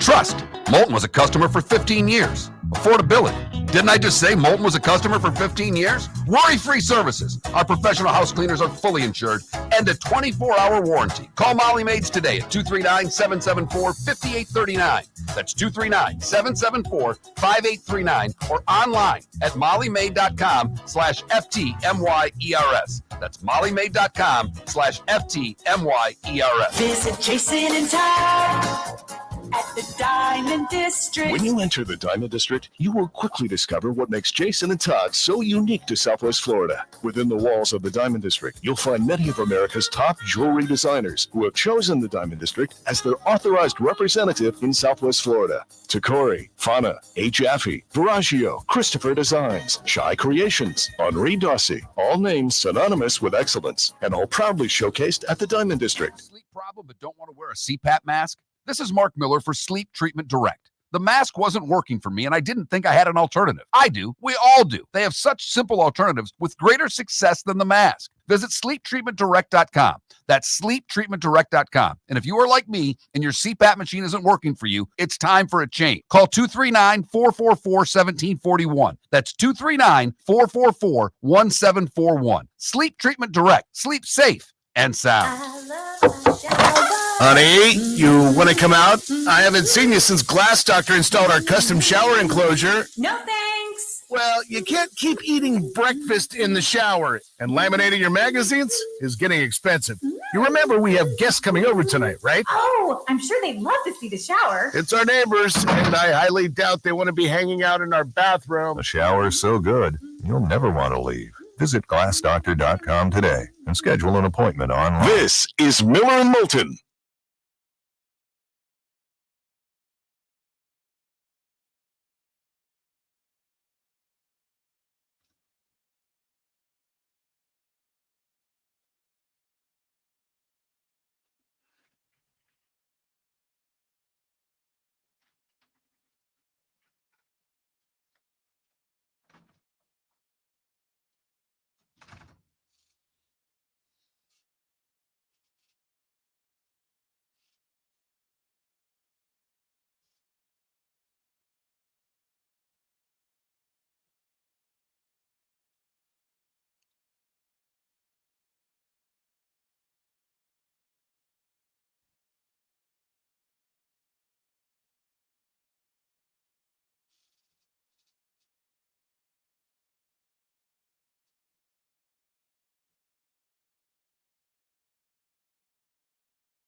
Can you help me out?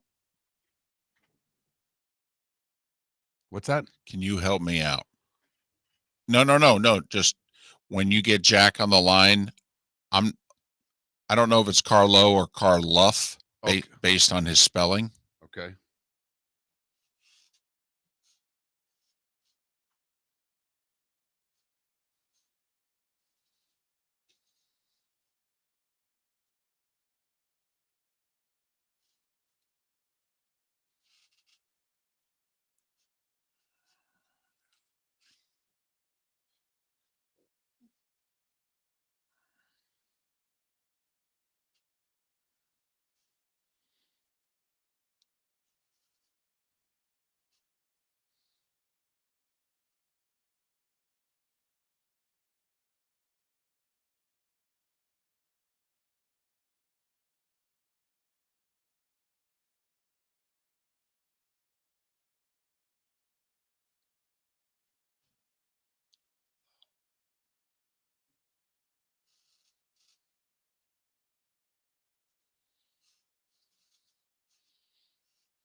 Carlough.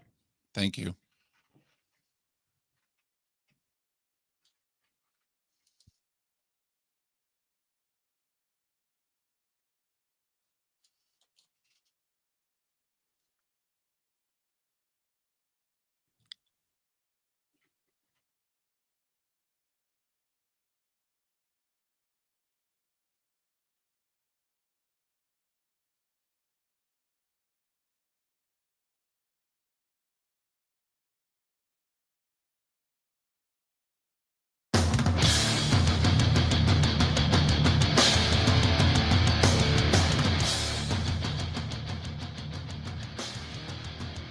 You're listening to Miller and Moulton, coming at you from the Floor Meister Studios. Floor Meisters, keeping it real.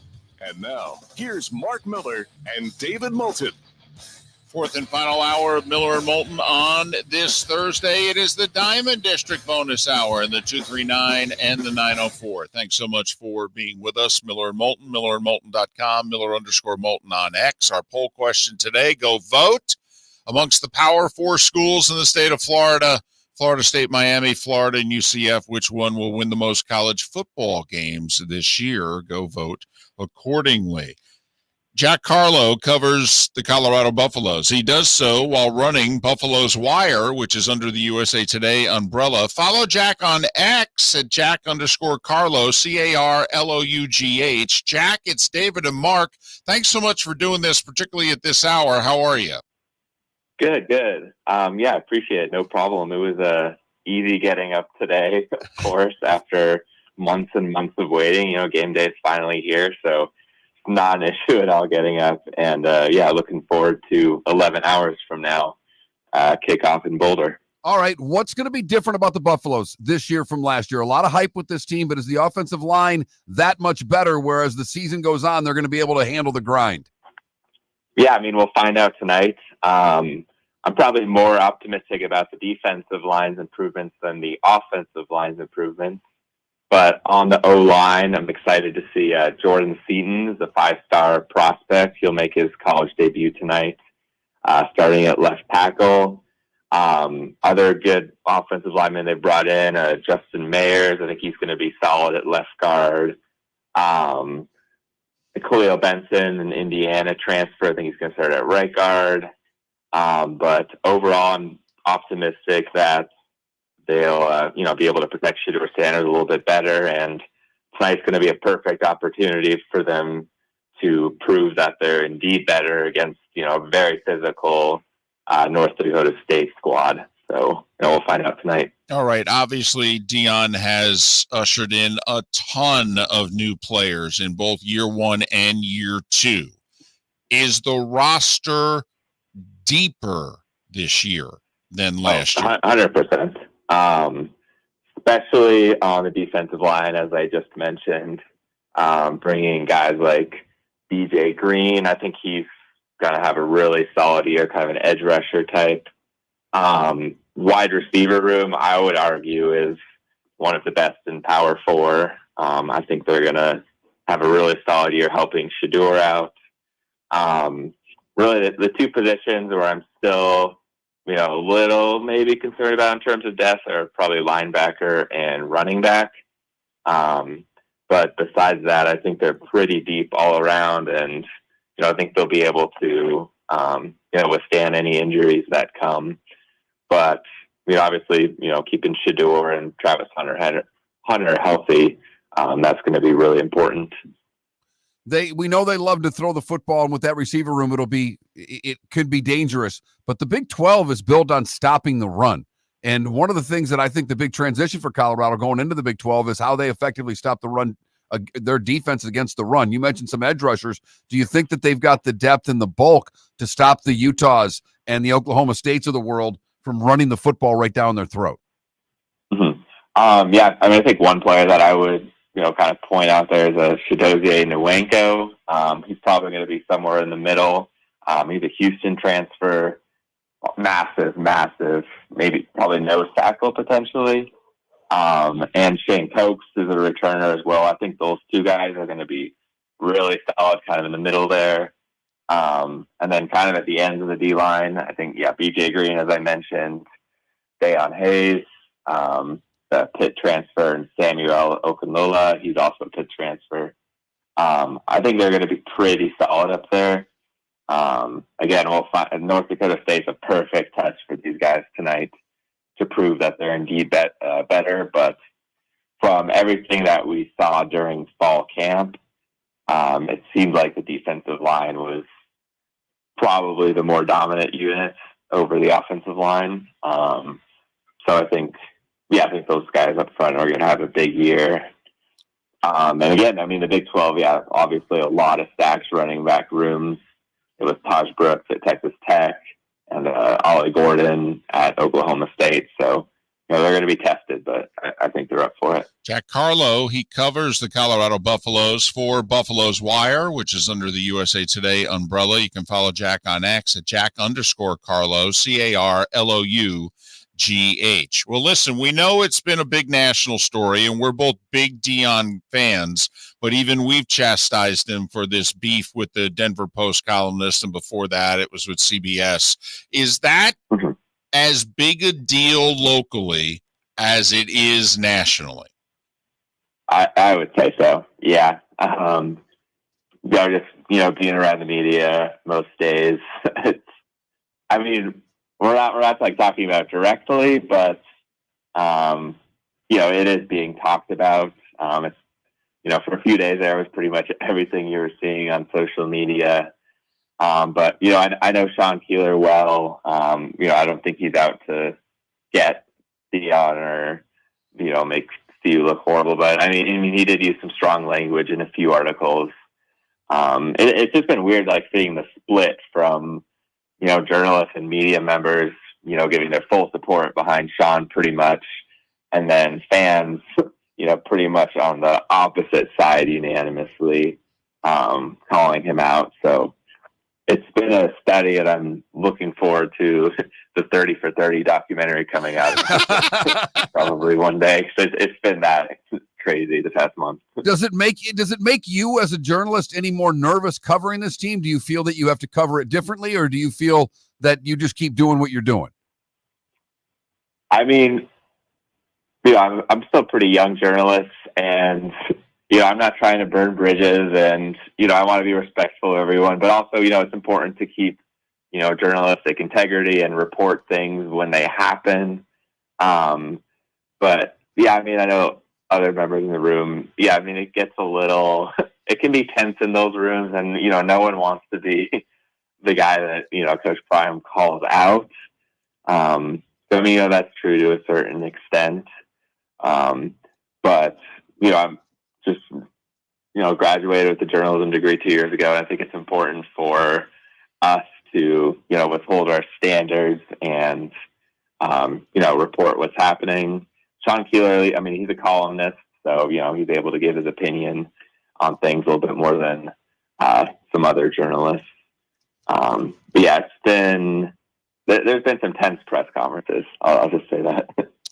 Colorado is not being picked to finish any higher by most people than the middle of the conference. Phil Steele has UCF finishing higher than Colorado. Do you think people are underselling the Buffaloes? Yeah, I would say yes. At least right now, I feel like this is an 8-win team. I think that's kind of been my prediction. National media people, we're seeing more like 5, 6, 7 wins.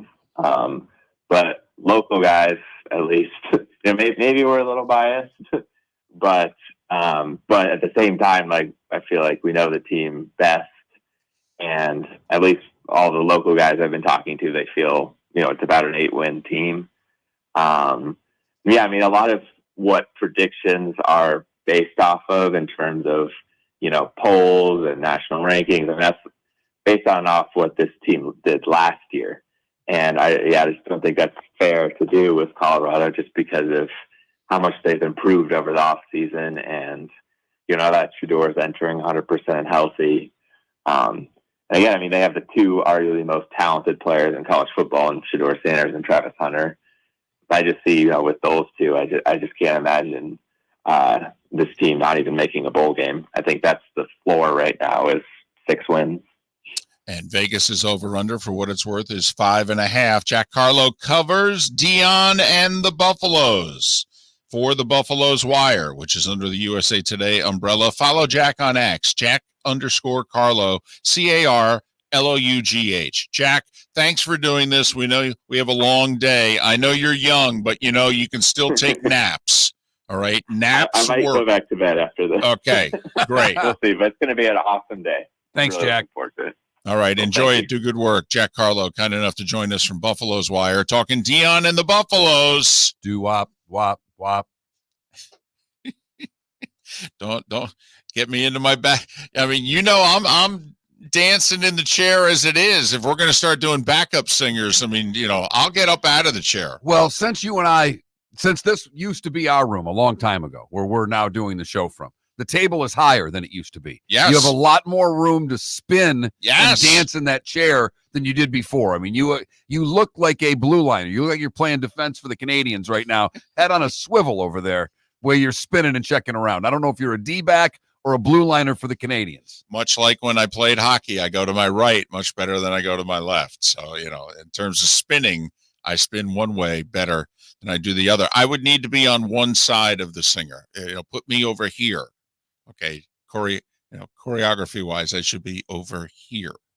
But I think they go over the 5.5, by the way. I do think they're a bowl-eligible team.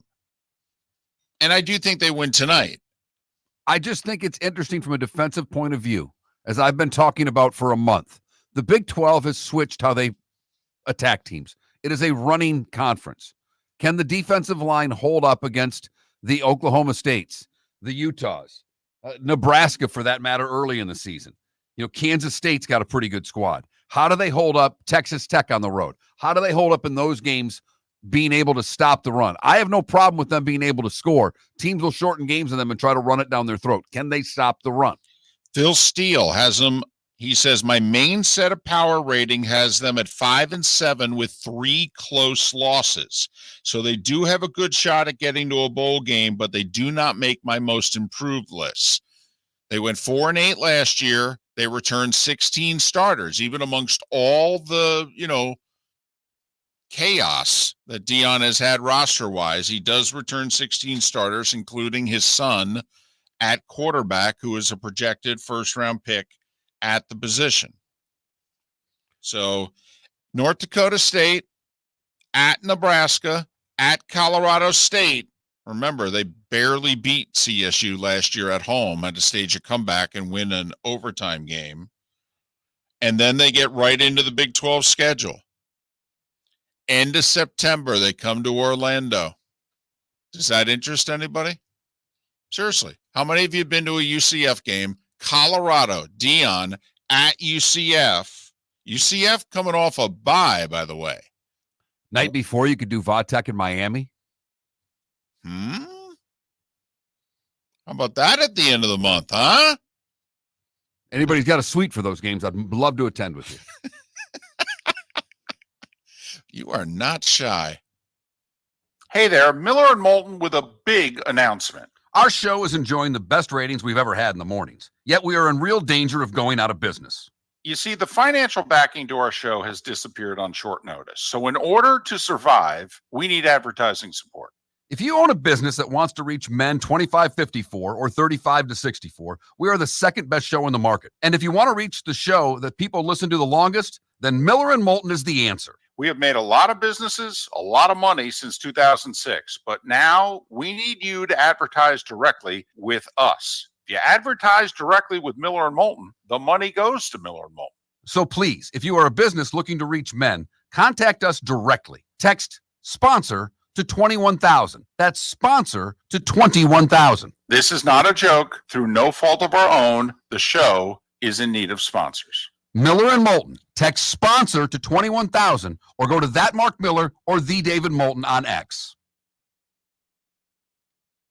Visit Jason and Todd at the Diamond District. Attention all lovebirds. This is the event you've been waiting for. The Summer Wedding Band event with Jason and Todd at the Diamond District. It's bigger and better than ever. Join the Diamond District August 24th and 25th, where you'll find the perfect symbol of your eternal love. Enjoy 20% off designers retail pricing on their entire collection from Crown Ring, A. Jaffe, My Kirwan, M-Fit, and Veragio. Jason and Todd will be in the store to help you choose the perfect wedding band at 20% off. Gentlemen, as your wife mentioned getting new flooring, but you don't want to go through the hassle, well, go see the Floor Meisters in Naples next to Costco. They understand your time and money are important, so they'll make it as painless as possible. With a huge in-stock selection of carpet and Cortec, they can get you the floor your wife's been asking for. They carry wood, vinyl, carpet, and tile. If you do it yourself, no problem. They can handle that as well. So go see TJ at the Floor Meisters and tell them, just keeping it real. This is Miller and Moulton.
I thought you were just coming over to switch seats with me for the last 2 segments. It is a lot cooler in this room. Yeah. By about 10, 15 degrees. Yeah, easy. Easy. You don't have to bring a jacket anymore, that's for sure. You can't even wear long sleeves in there, can you? No.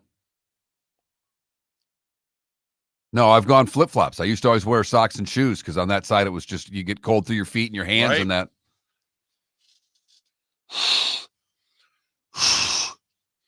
Yeah, Irish football, you're such a homer. It's oof. I will say this.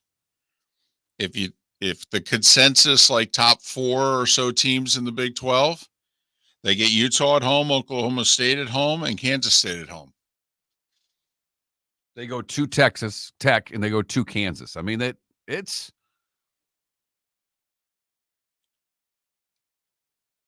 if they're going to get to 8, they need to beat Nebraska. Yes.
Welcome to the bonus hour, brought to you by Jason and Todd at the Diamond District.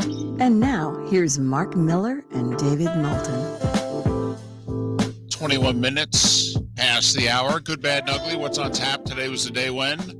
Some final thoughts. Definitely a pick or two with a couple dozen college football games or thereabouts on the schedule tonight. That's not even including, FCS and D2, D3. Hey, a couple of notes about that. During the break, I just read something. So FCS schools, which is where North Dakota State lives, they don't have the in-helmet communication technology that now all the FBS schools have. So can the FBS schools probably can't use it tonight, right? I mean, if one can't have it, the other one can't have it. No, that's not the rule. The rule is the FCS school, if they want to, can do the in-helmet communication. So what you're saying basically is that Connor Stalions has a future in FCS football. Mark, he didn't do anything wrong. Okay. Just ask him. He said so in the Netflix documentary. So I haven't watched it. I don't know if I'm going to. I got a text from a buddy of mine who happens to be a Michigan fan. Okay. He's not obnoxious, but he likes the University of Michigan. Uh-huh. And he says, have you seen the Connor Stalions Netflix? I'm like, I have not. I said, worth watching or just a Michigan hype piece? He said a little bit of both, but it's a damn good watch. Okay. Okay. Fair enough. You intrigued me. Yeah. I'm definitely going to watch. I don't know if I get to it. I'll probably get to it Sunday, Monday. The next couple of days busy and what have you, but I'll probably get to it. I get back, early Sunday afternoon, I get back. And so I'll, over the holiday weekend, I will probably get to it. I wonder if I can watch something like that on my phone because I'm traveling this weekend. That's right. And I'm not happy about it. Hey, is there any college football you're going to miss? I'm leaving Saturday at 1 p.m.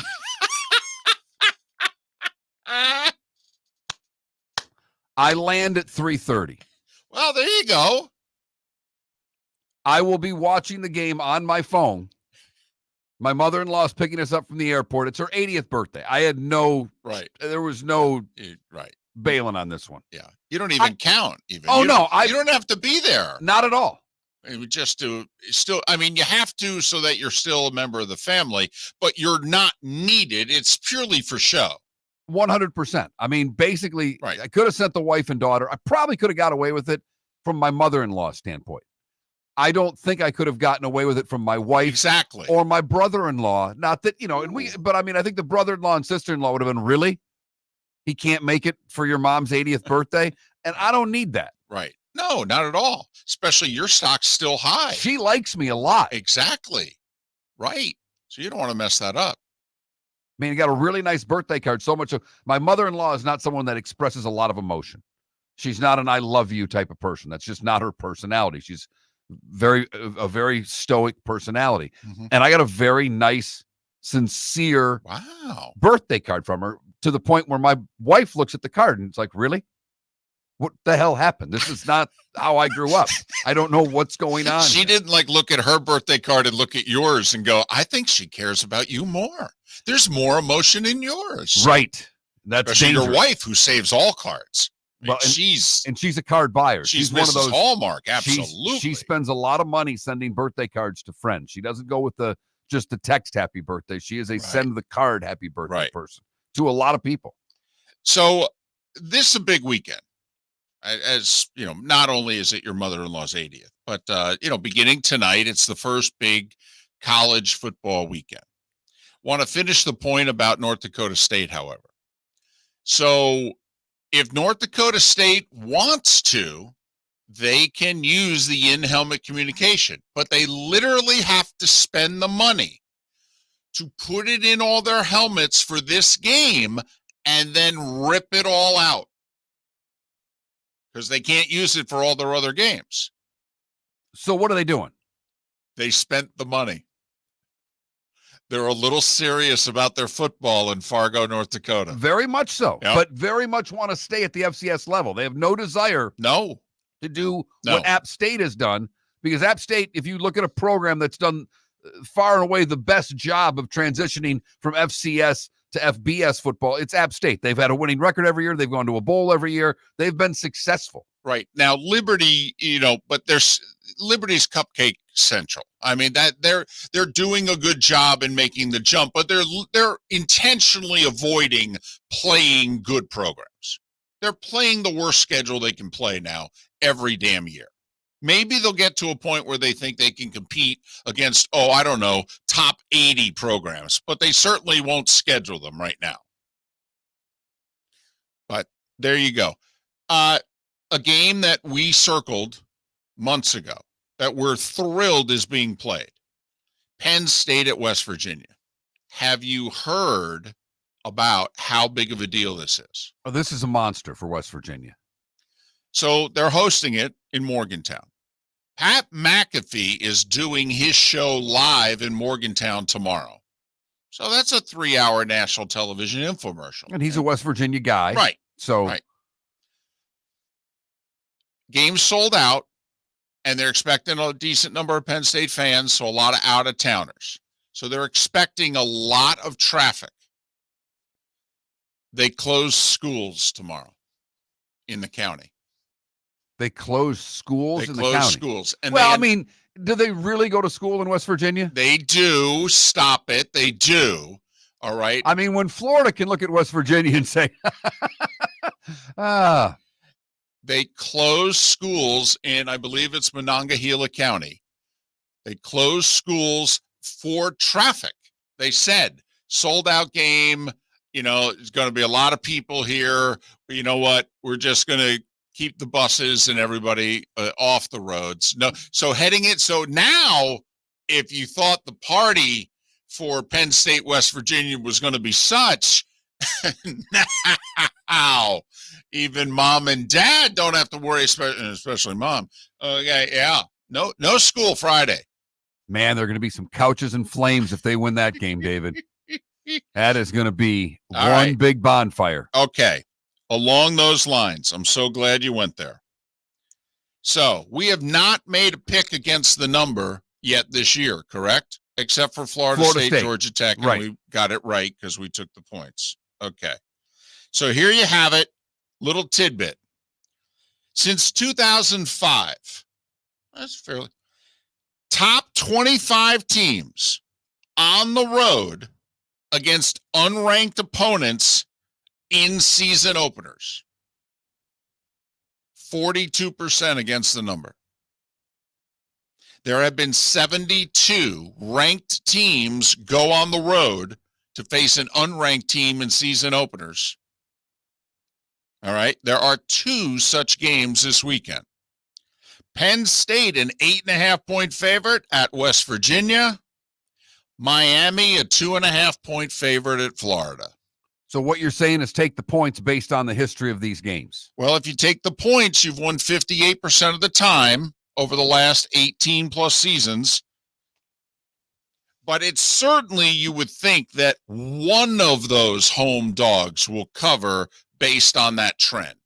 There's part of me that could see Miami winning and not covering the game. That's how close I think Miami and Florida. I think we are going to get a great football game. At least a great fourth quarter. I don't know aesthetically how good the game will be, the whole game, first game, and things like that. Right. But from a competitive standpoint, I see a really tight game heading to the fourth quarter. And Joe Sagacki said that. He goes, I think it'll be every bit of the hype. He goes, it might be sloppy because it's week 1, but he expects a very close game. A lot of defense from Miami. So I think this will be a low-scoring game when it's all said and done. West Virginia getting 8.5 at home against a top 10 opponent. Florida getting 2.5 at home against a top 20 opponent. The home teams are unranked, getting points. The trend says take the points. I think your dream of getting 3.5 has gone by the wayside in this game, by the way. I know. Came back down to 2.5, which makes me feel a little bit better about Miami and Florida. What an opening weekend we get. Penn State, West Virginia, and tonight we get Colorado and North Dakota State and Minnesota and North Carolina. The ACC Big Ten Showdown, Mark, is back. Only it's in football, the Tar Heels and the Gophers. The Cape Coral Police Department is growing. They are currently looking for police officers and are offering a $10,000 signing bonus to newly hired officers. If you desire a career in law enforcement, or if you are already in law enforcement and thinking about making a move to a better agency, think Cape Coral Police Department. If you're looking for a police department that is committed to excellence, that invests in the highest level of training, state-of-the-art equipment, and some of the highest compensation in all of Southwest Florida, then the Cape Coral Police Department is for you. Visit capecops.com. That's capecops.com. Wine glasses never fall over until you get a brand new rug. Oh, no! Ketchup bottles act normal till you're wearing a new shirt. Oh, you kidding me? And rocks slide peacefully on the road till the day you get a brand new windshield. Then they fly up off the road and attack without mercy. That's why new windshields from Glass Doctor come with our windshield protection plan. Unlimited repairs and 1 replacement for 12 months. Don't just fix it, protect it. Glass Doctor. A neighborly company. Mark Miller for Molly Maid. Why Molly Maid, you ask? Trust. Moulton was a customer for 15 years. Affordability. Didn't I just say Moulton was a customer for 15 years? Worry-free services. Our professional house cleaners are fully insured and a 24-hour warranty. Call Molly Maids today at 239-774-5839. That's 239-774-5839 or online at mollymaid.com/FTMYERS. That's mollymaid.com/FTMYERS. Sleep problem but don't want to wear a CPAP mask? This is Mark Miller for Sleep Treatment Direct. The mask wasn't working for me, and I didn't think I had an alternative. I do. We all do. They have such simple alternatives with greater success than the mask. Visit sleeptreatmentdirect.com. That's sleeptreatmentdirect.com. And if you are like me and your CPAP machine isn't working for you, it's time for a change. Call 239-444-1741. That's 239-444-1741. Sleep Treatment Direct. Sleep safe and sound. This is Miller and Moulton.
Well, this is going to be a test. I've got this buy from this doctor, and it's an agency, and there are a lot of requests on there, and I don't know if I can even pull this off.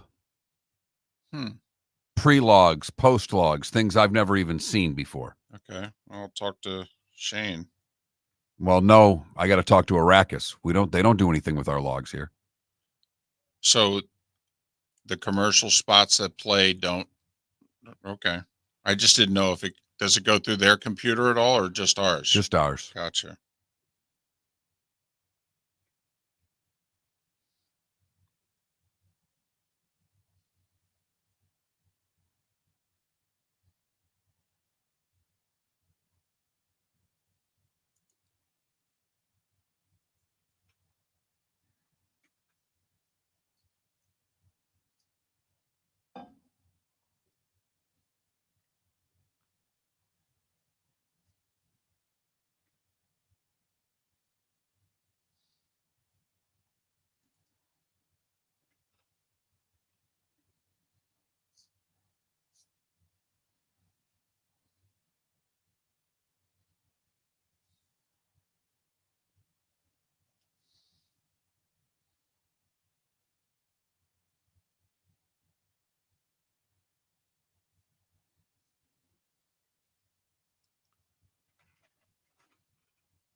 Fortunately, they don't start till 9/9, so I've got next week to figure it out.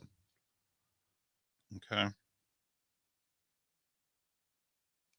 Well, we could just write it down manually. Moulton, write that down. That's the spot.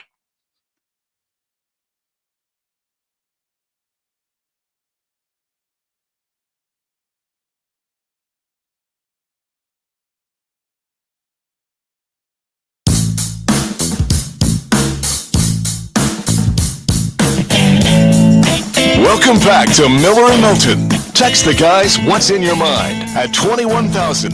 That's 21000. And now, here's David Moulton. 22 minutes till the top of the hour, 16 until we're done talking. Another great show today. I mean, this is 2 days in a row, 4 guests. Roy Cummings to talk the Bucs, JP Shadrick to talk the Jags and a little college football. He's going to attend the Alabama Western Kentucky game as a fan. First time he's done that since he was a student half a lifetime ago. Good for JP. He's going with his mom. Broke out the Southern accent, which he had spent the last 15 years losing. You know, that's how you get the Westwood One gigs and what have you. Right. It's tough to have that Southern accent and get the Michigan-Ohio State game. Right. Yeah, and do the NFL on Christmas Day and over in London and what have you. Right. So he lost it until we started talking about Alabama football, and we said, put your fan hat back on. I think they're going to get 10 wins. Right. And it was like, whoa, wait. This guy. Hold now.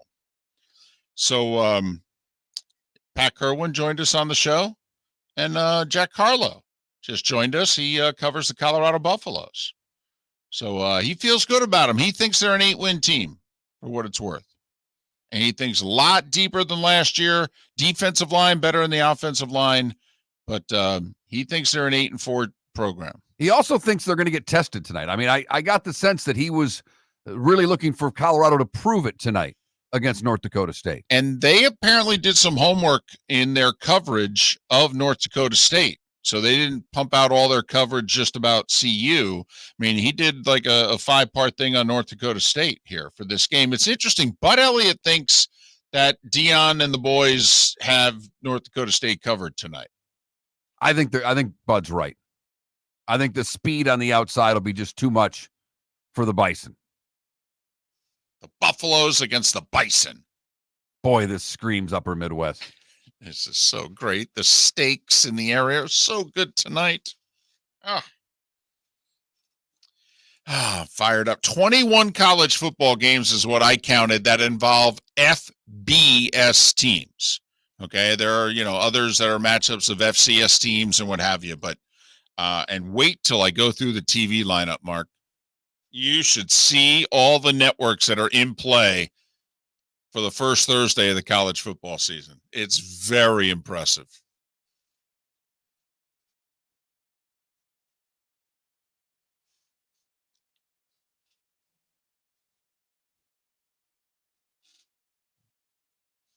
Well, that's good. I don't have much today.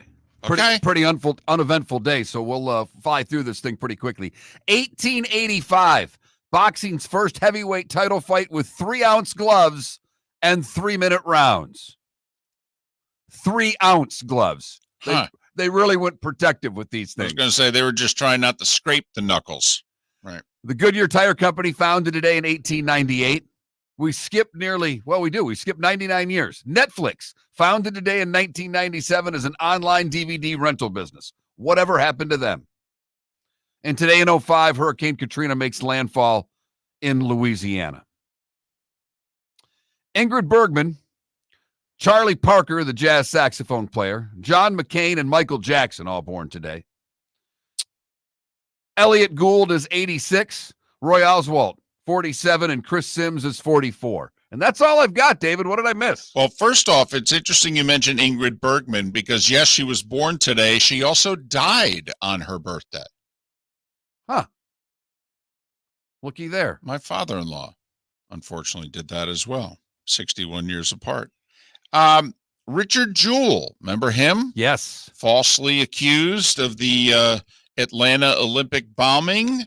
He died today 17 years ago at the age of 44, natural causes. And we don't normally go here, but it's one of those moments that a lot of people went, John McCain picked Sarah Palin today, back in 2008. I got a little bit of attention. It worked out really well. Well, it just, at the time, actually, it vaulted him into the lead. I'm just doing SNL skits with Palin in my head right now. I understand. But also, he did it the day after future President Obama had accepted the Democratic nomination, made his big speech and what have you. And the next morning, McCain, boom, on a Friday, bang, cut the Democrats' momentum. He said, no, I'm getting the headlines going into Labor Day weekend. So it was a brilliant move, in terms of political momentum and what have you. That's all I got.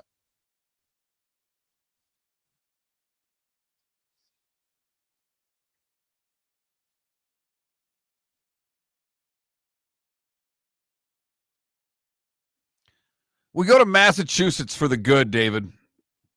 Kevin Connor had been playing the same set of numbers for 30 years. It finally paid off. I'm doing this merely for you, David. Thank you. Nobody else. Thank you. Still playing the father-in-law's numbers, aren't you? Sure am, Mark. 30 years, he finally scores a $2.64 million lottery jackpot, hitting the megabucks. So you're telling me in 7 years I'm going to hit a $2.5 million lottery? You're going to hit something. Sure, maybe the wall with your fist. I was going to say, sure, it's not going to be a telephone pole with my car, but all right. For the bad, we go to North Carolina, where a dumbass was driving a Tesla asleep. That's not advised. No, I mean, they got the automatic driver on. He had fallen asleep. Police officers were told that a driver of a Tesla heading west on US 70 was asleep. Officers found the Tesla, tried to pull it over, but the guy just continued to sleep. So officers put their police cars in front of the Tesla to engage the sensors and get it to stop. When they did so, they had the driver do a sobriety test and search the car. He had 200 grams worth of weed, 400 grams worth of meth, and 400 grams worth of ecstasy. If you're going to carry drugs in your Tesla, it's a smart vehicle to do so because the automatic drive will set the You can't drive fast. You're not going to get pulled over for speeding. Shouldn't get pulled over for an illegal signal or anything like that. What you shouldn't do is fall asleep with a car full of drugs. He did and was arrested. And finally, the ugly. We go to West Palm Beach, where Berto Lopez lost his medical license, but he decided he'd perform a circumcision anyway. What? He botched it. Severing the child's you-know-what. Oh, no. The young child lost a third of it. The jury deliberated, and after seeing a lot of pictures, awarded the family $100 million. A third the size, all the money. A lot of men on that jury, Mark.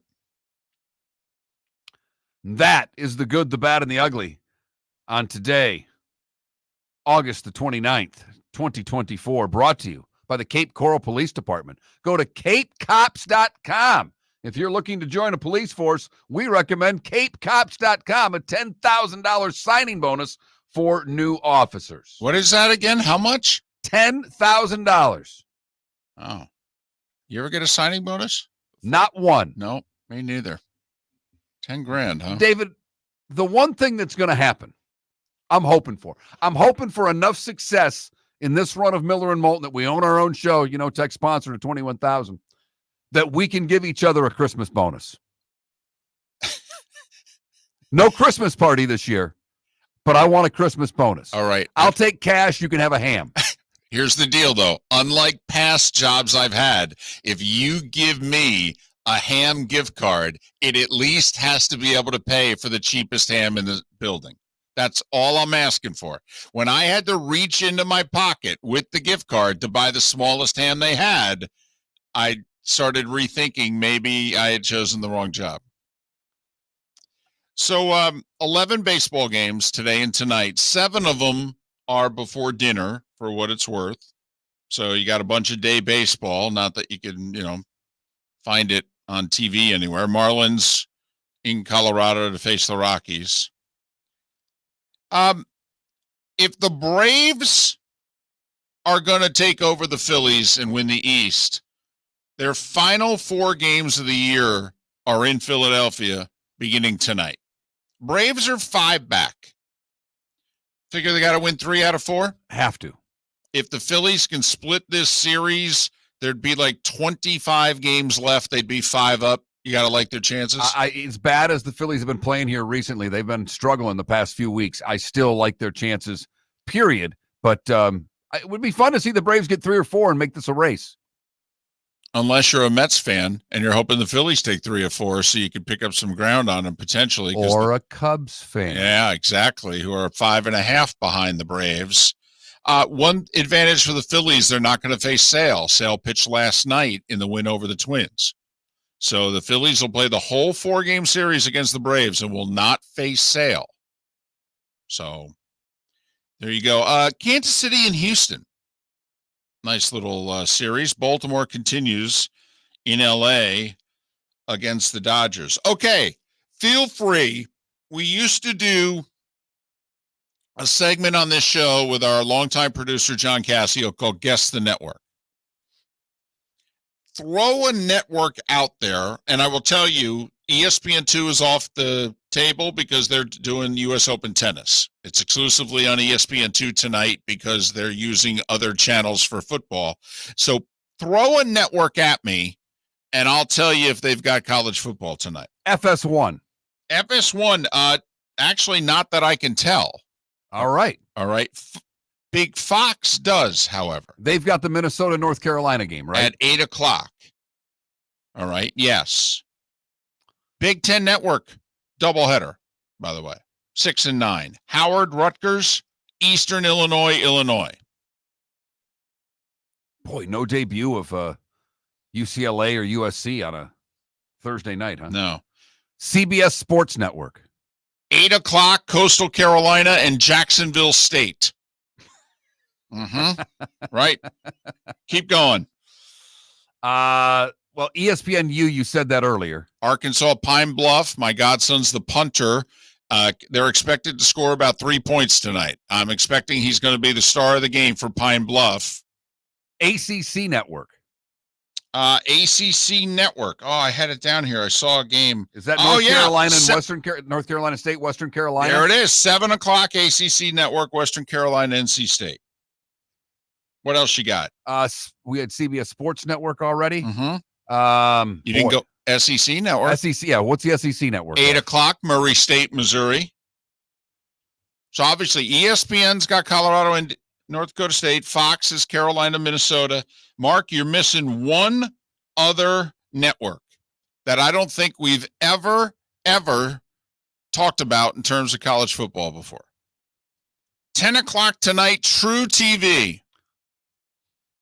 Sacramento State at San Jose State. Yeah, True TV's doing what? Is that a Mountain West game? I guess so. Yeah.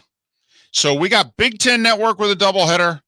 ESPN, Fox, CBS Sportsnet, SEC Network, ESPNU, ACC Network, True TV. All carrying college football tonight, and I'm surprised I couldn't find one on FS1. Got to think they have one, don't they? I would think. I couldn't find it, though. I've got locally, too, Colorado's a 9.5-point favorite now. Yeah. Yep. It was 10 for a short time yesterday. I think I'd lay it. Okay. All right. Are you with me? Are we doing this? Well, it has to be unanimous if we're going to make it. I mean, this isn't WNBA where when we give you a game, it's a lock. This is football. We struggle. We do, but we're 1-0. Should have been 2-0. All right. You didn't bet the under, even though we had agreed on it. Yeah. All right. Let's lay the 9.5. There it is. Lay the 9.5. There it is. We're on the record for our second bet of the year. College football right now on a WNBA heater. But no action tonight. Got to wait till tomorrow. We're really on a Caitlin Clark heater because I don't think we've bet any other games. I thought we bet one other. Because you know me. You know me and my women's hoops. I'm all over it. Yeah, you might be right. We might have had one game that wasn't a Caitlin Clark game. Yeah. You know why? Because it was coming out of the Olympic break, and I think it was Phoenix playing back-to-back games. Okay, and we bet against them the second of back-to-backs because of it. I know. Yes, we need help. 1-800-GAMBLER. Not when you're winning, you don't need help. Well, that's true. It's Not a heater. when you're winning.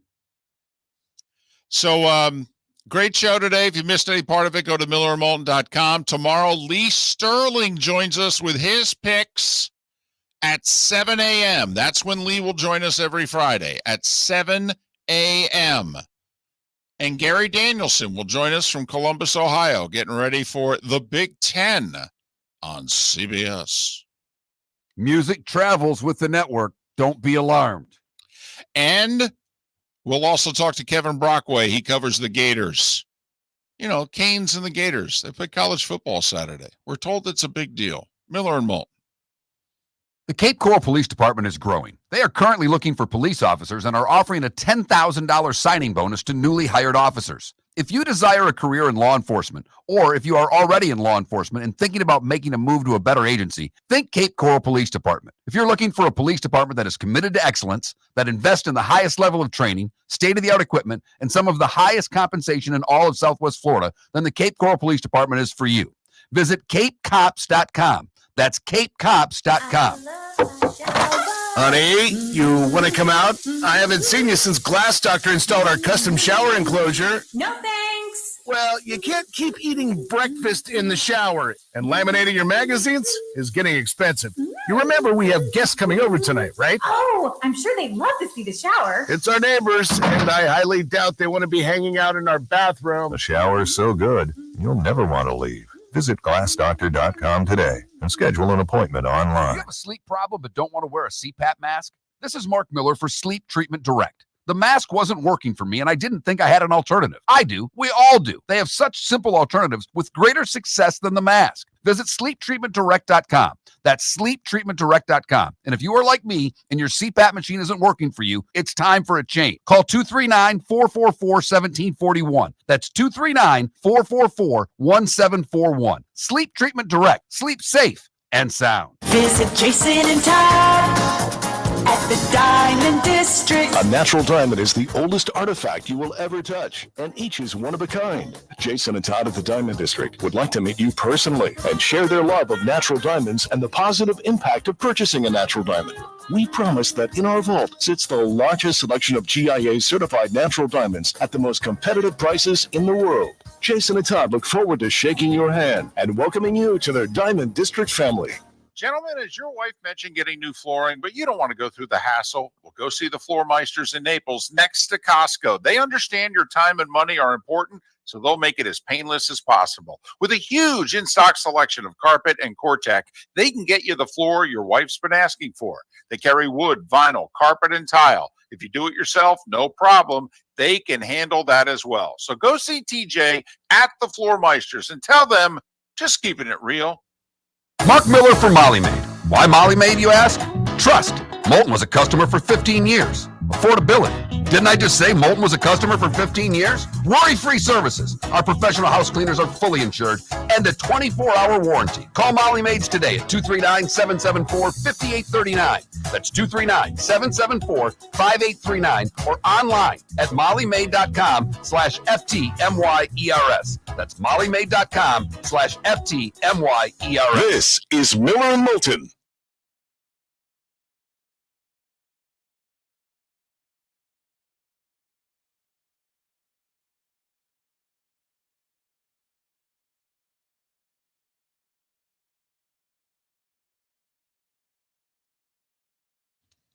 You got to do a promo. Hey there.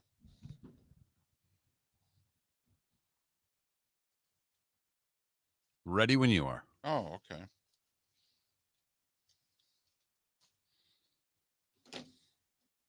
So, Lee. Gary Brockway. Yep.